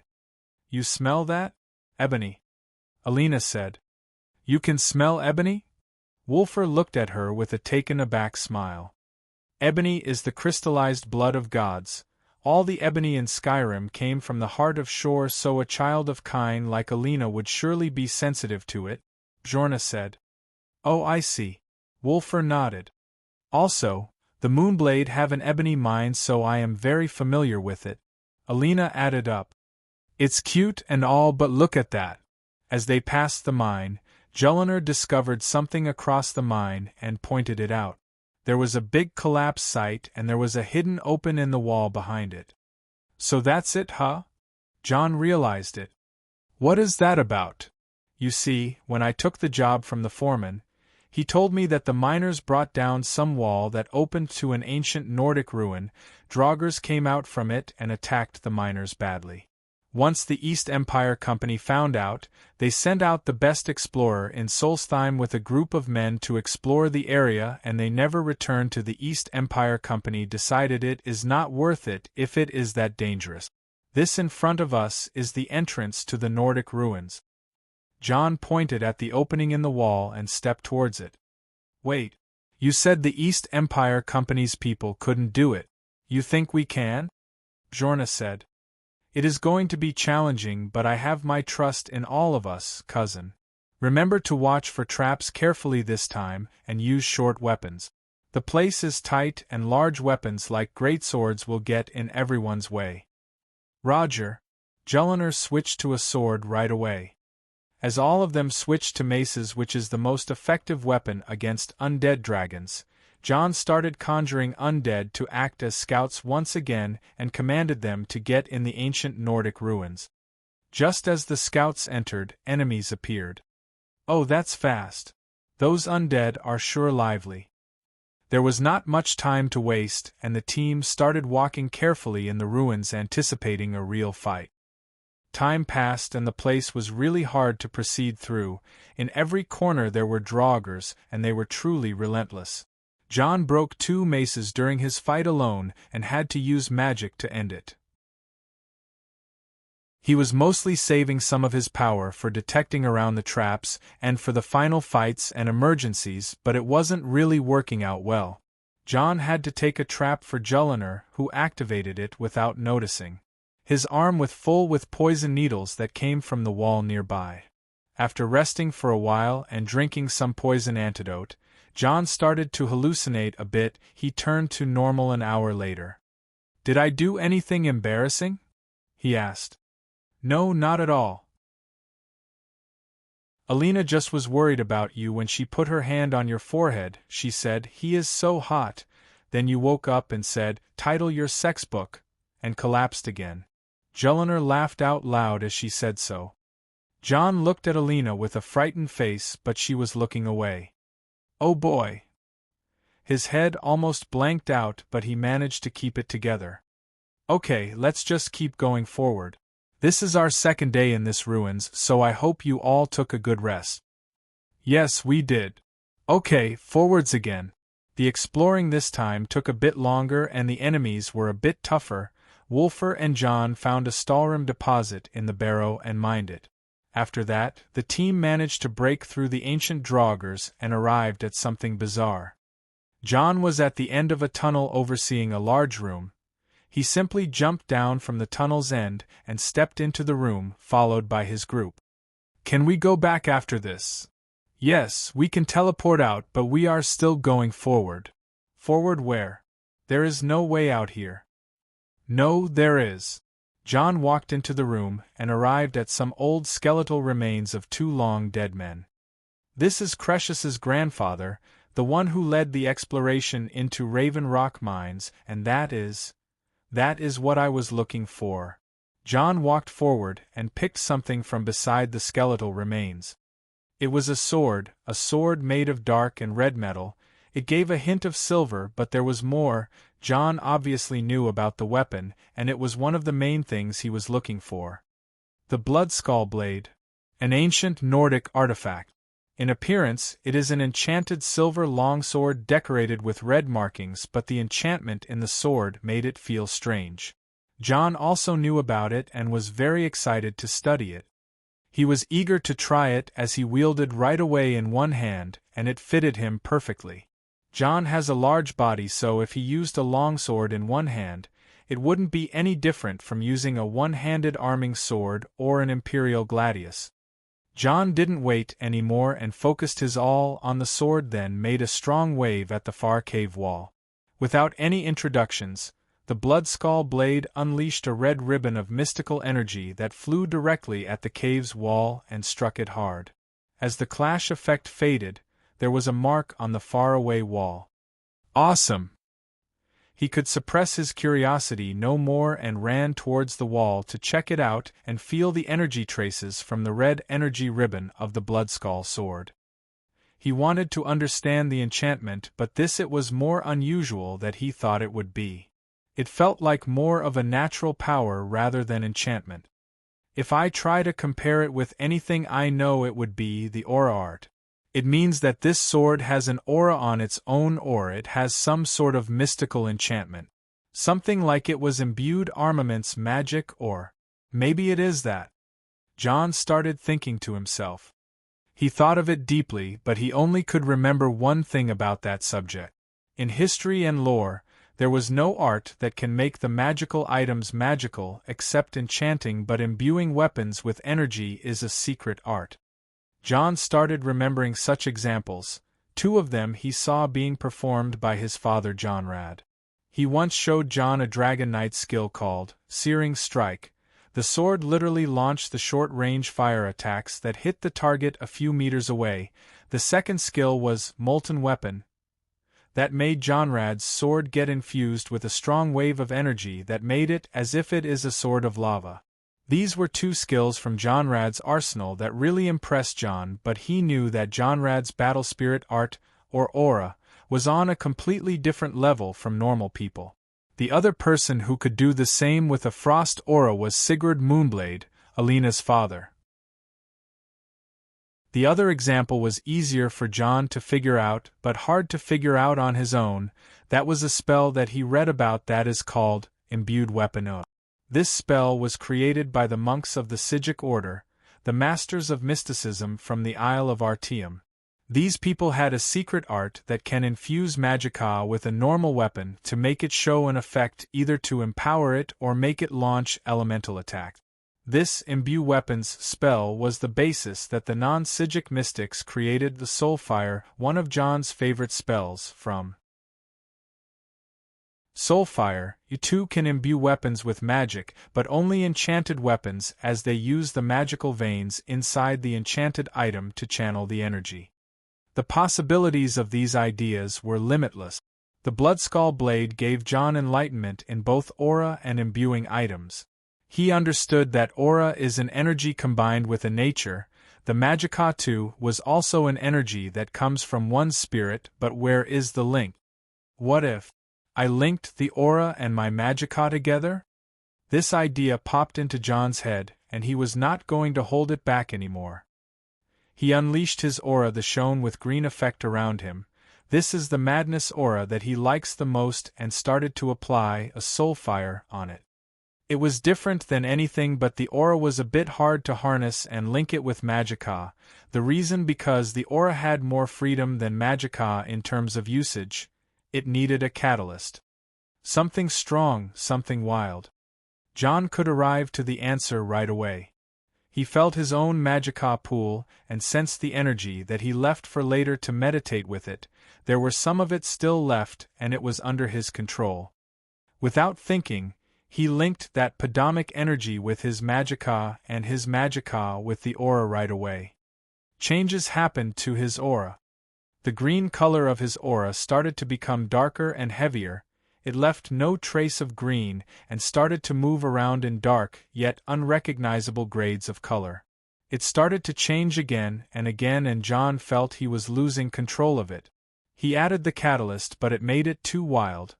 He now wanted a medium to control that aura. He didn't have to look too far, it was in his hand all the time. John gripped the Bloodskal blade firmly with his 2 hands and rested its tip on the ground, then started to put himself in a meditative state to gain control over his energies. It didn't take long. His aura started settling once again and took color, a new color different than the usual green. It was red. Red aura similar to that bloody aura of Hilda, but it was different. There was no bloodlust or berserking feeling to it.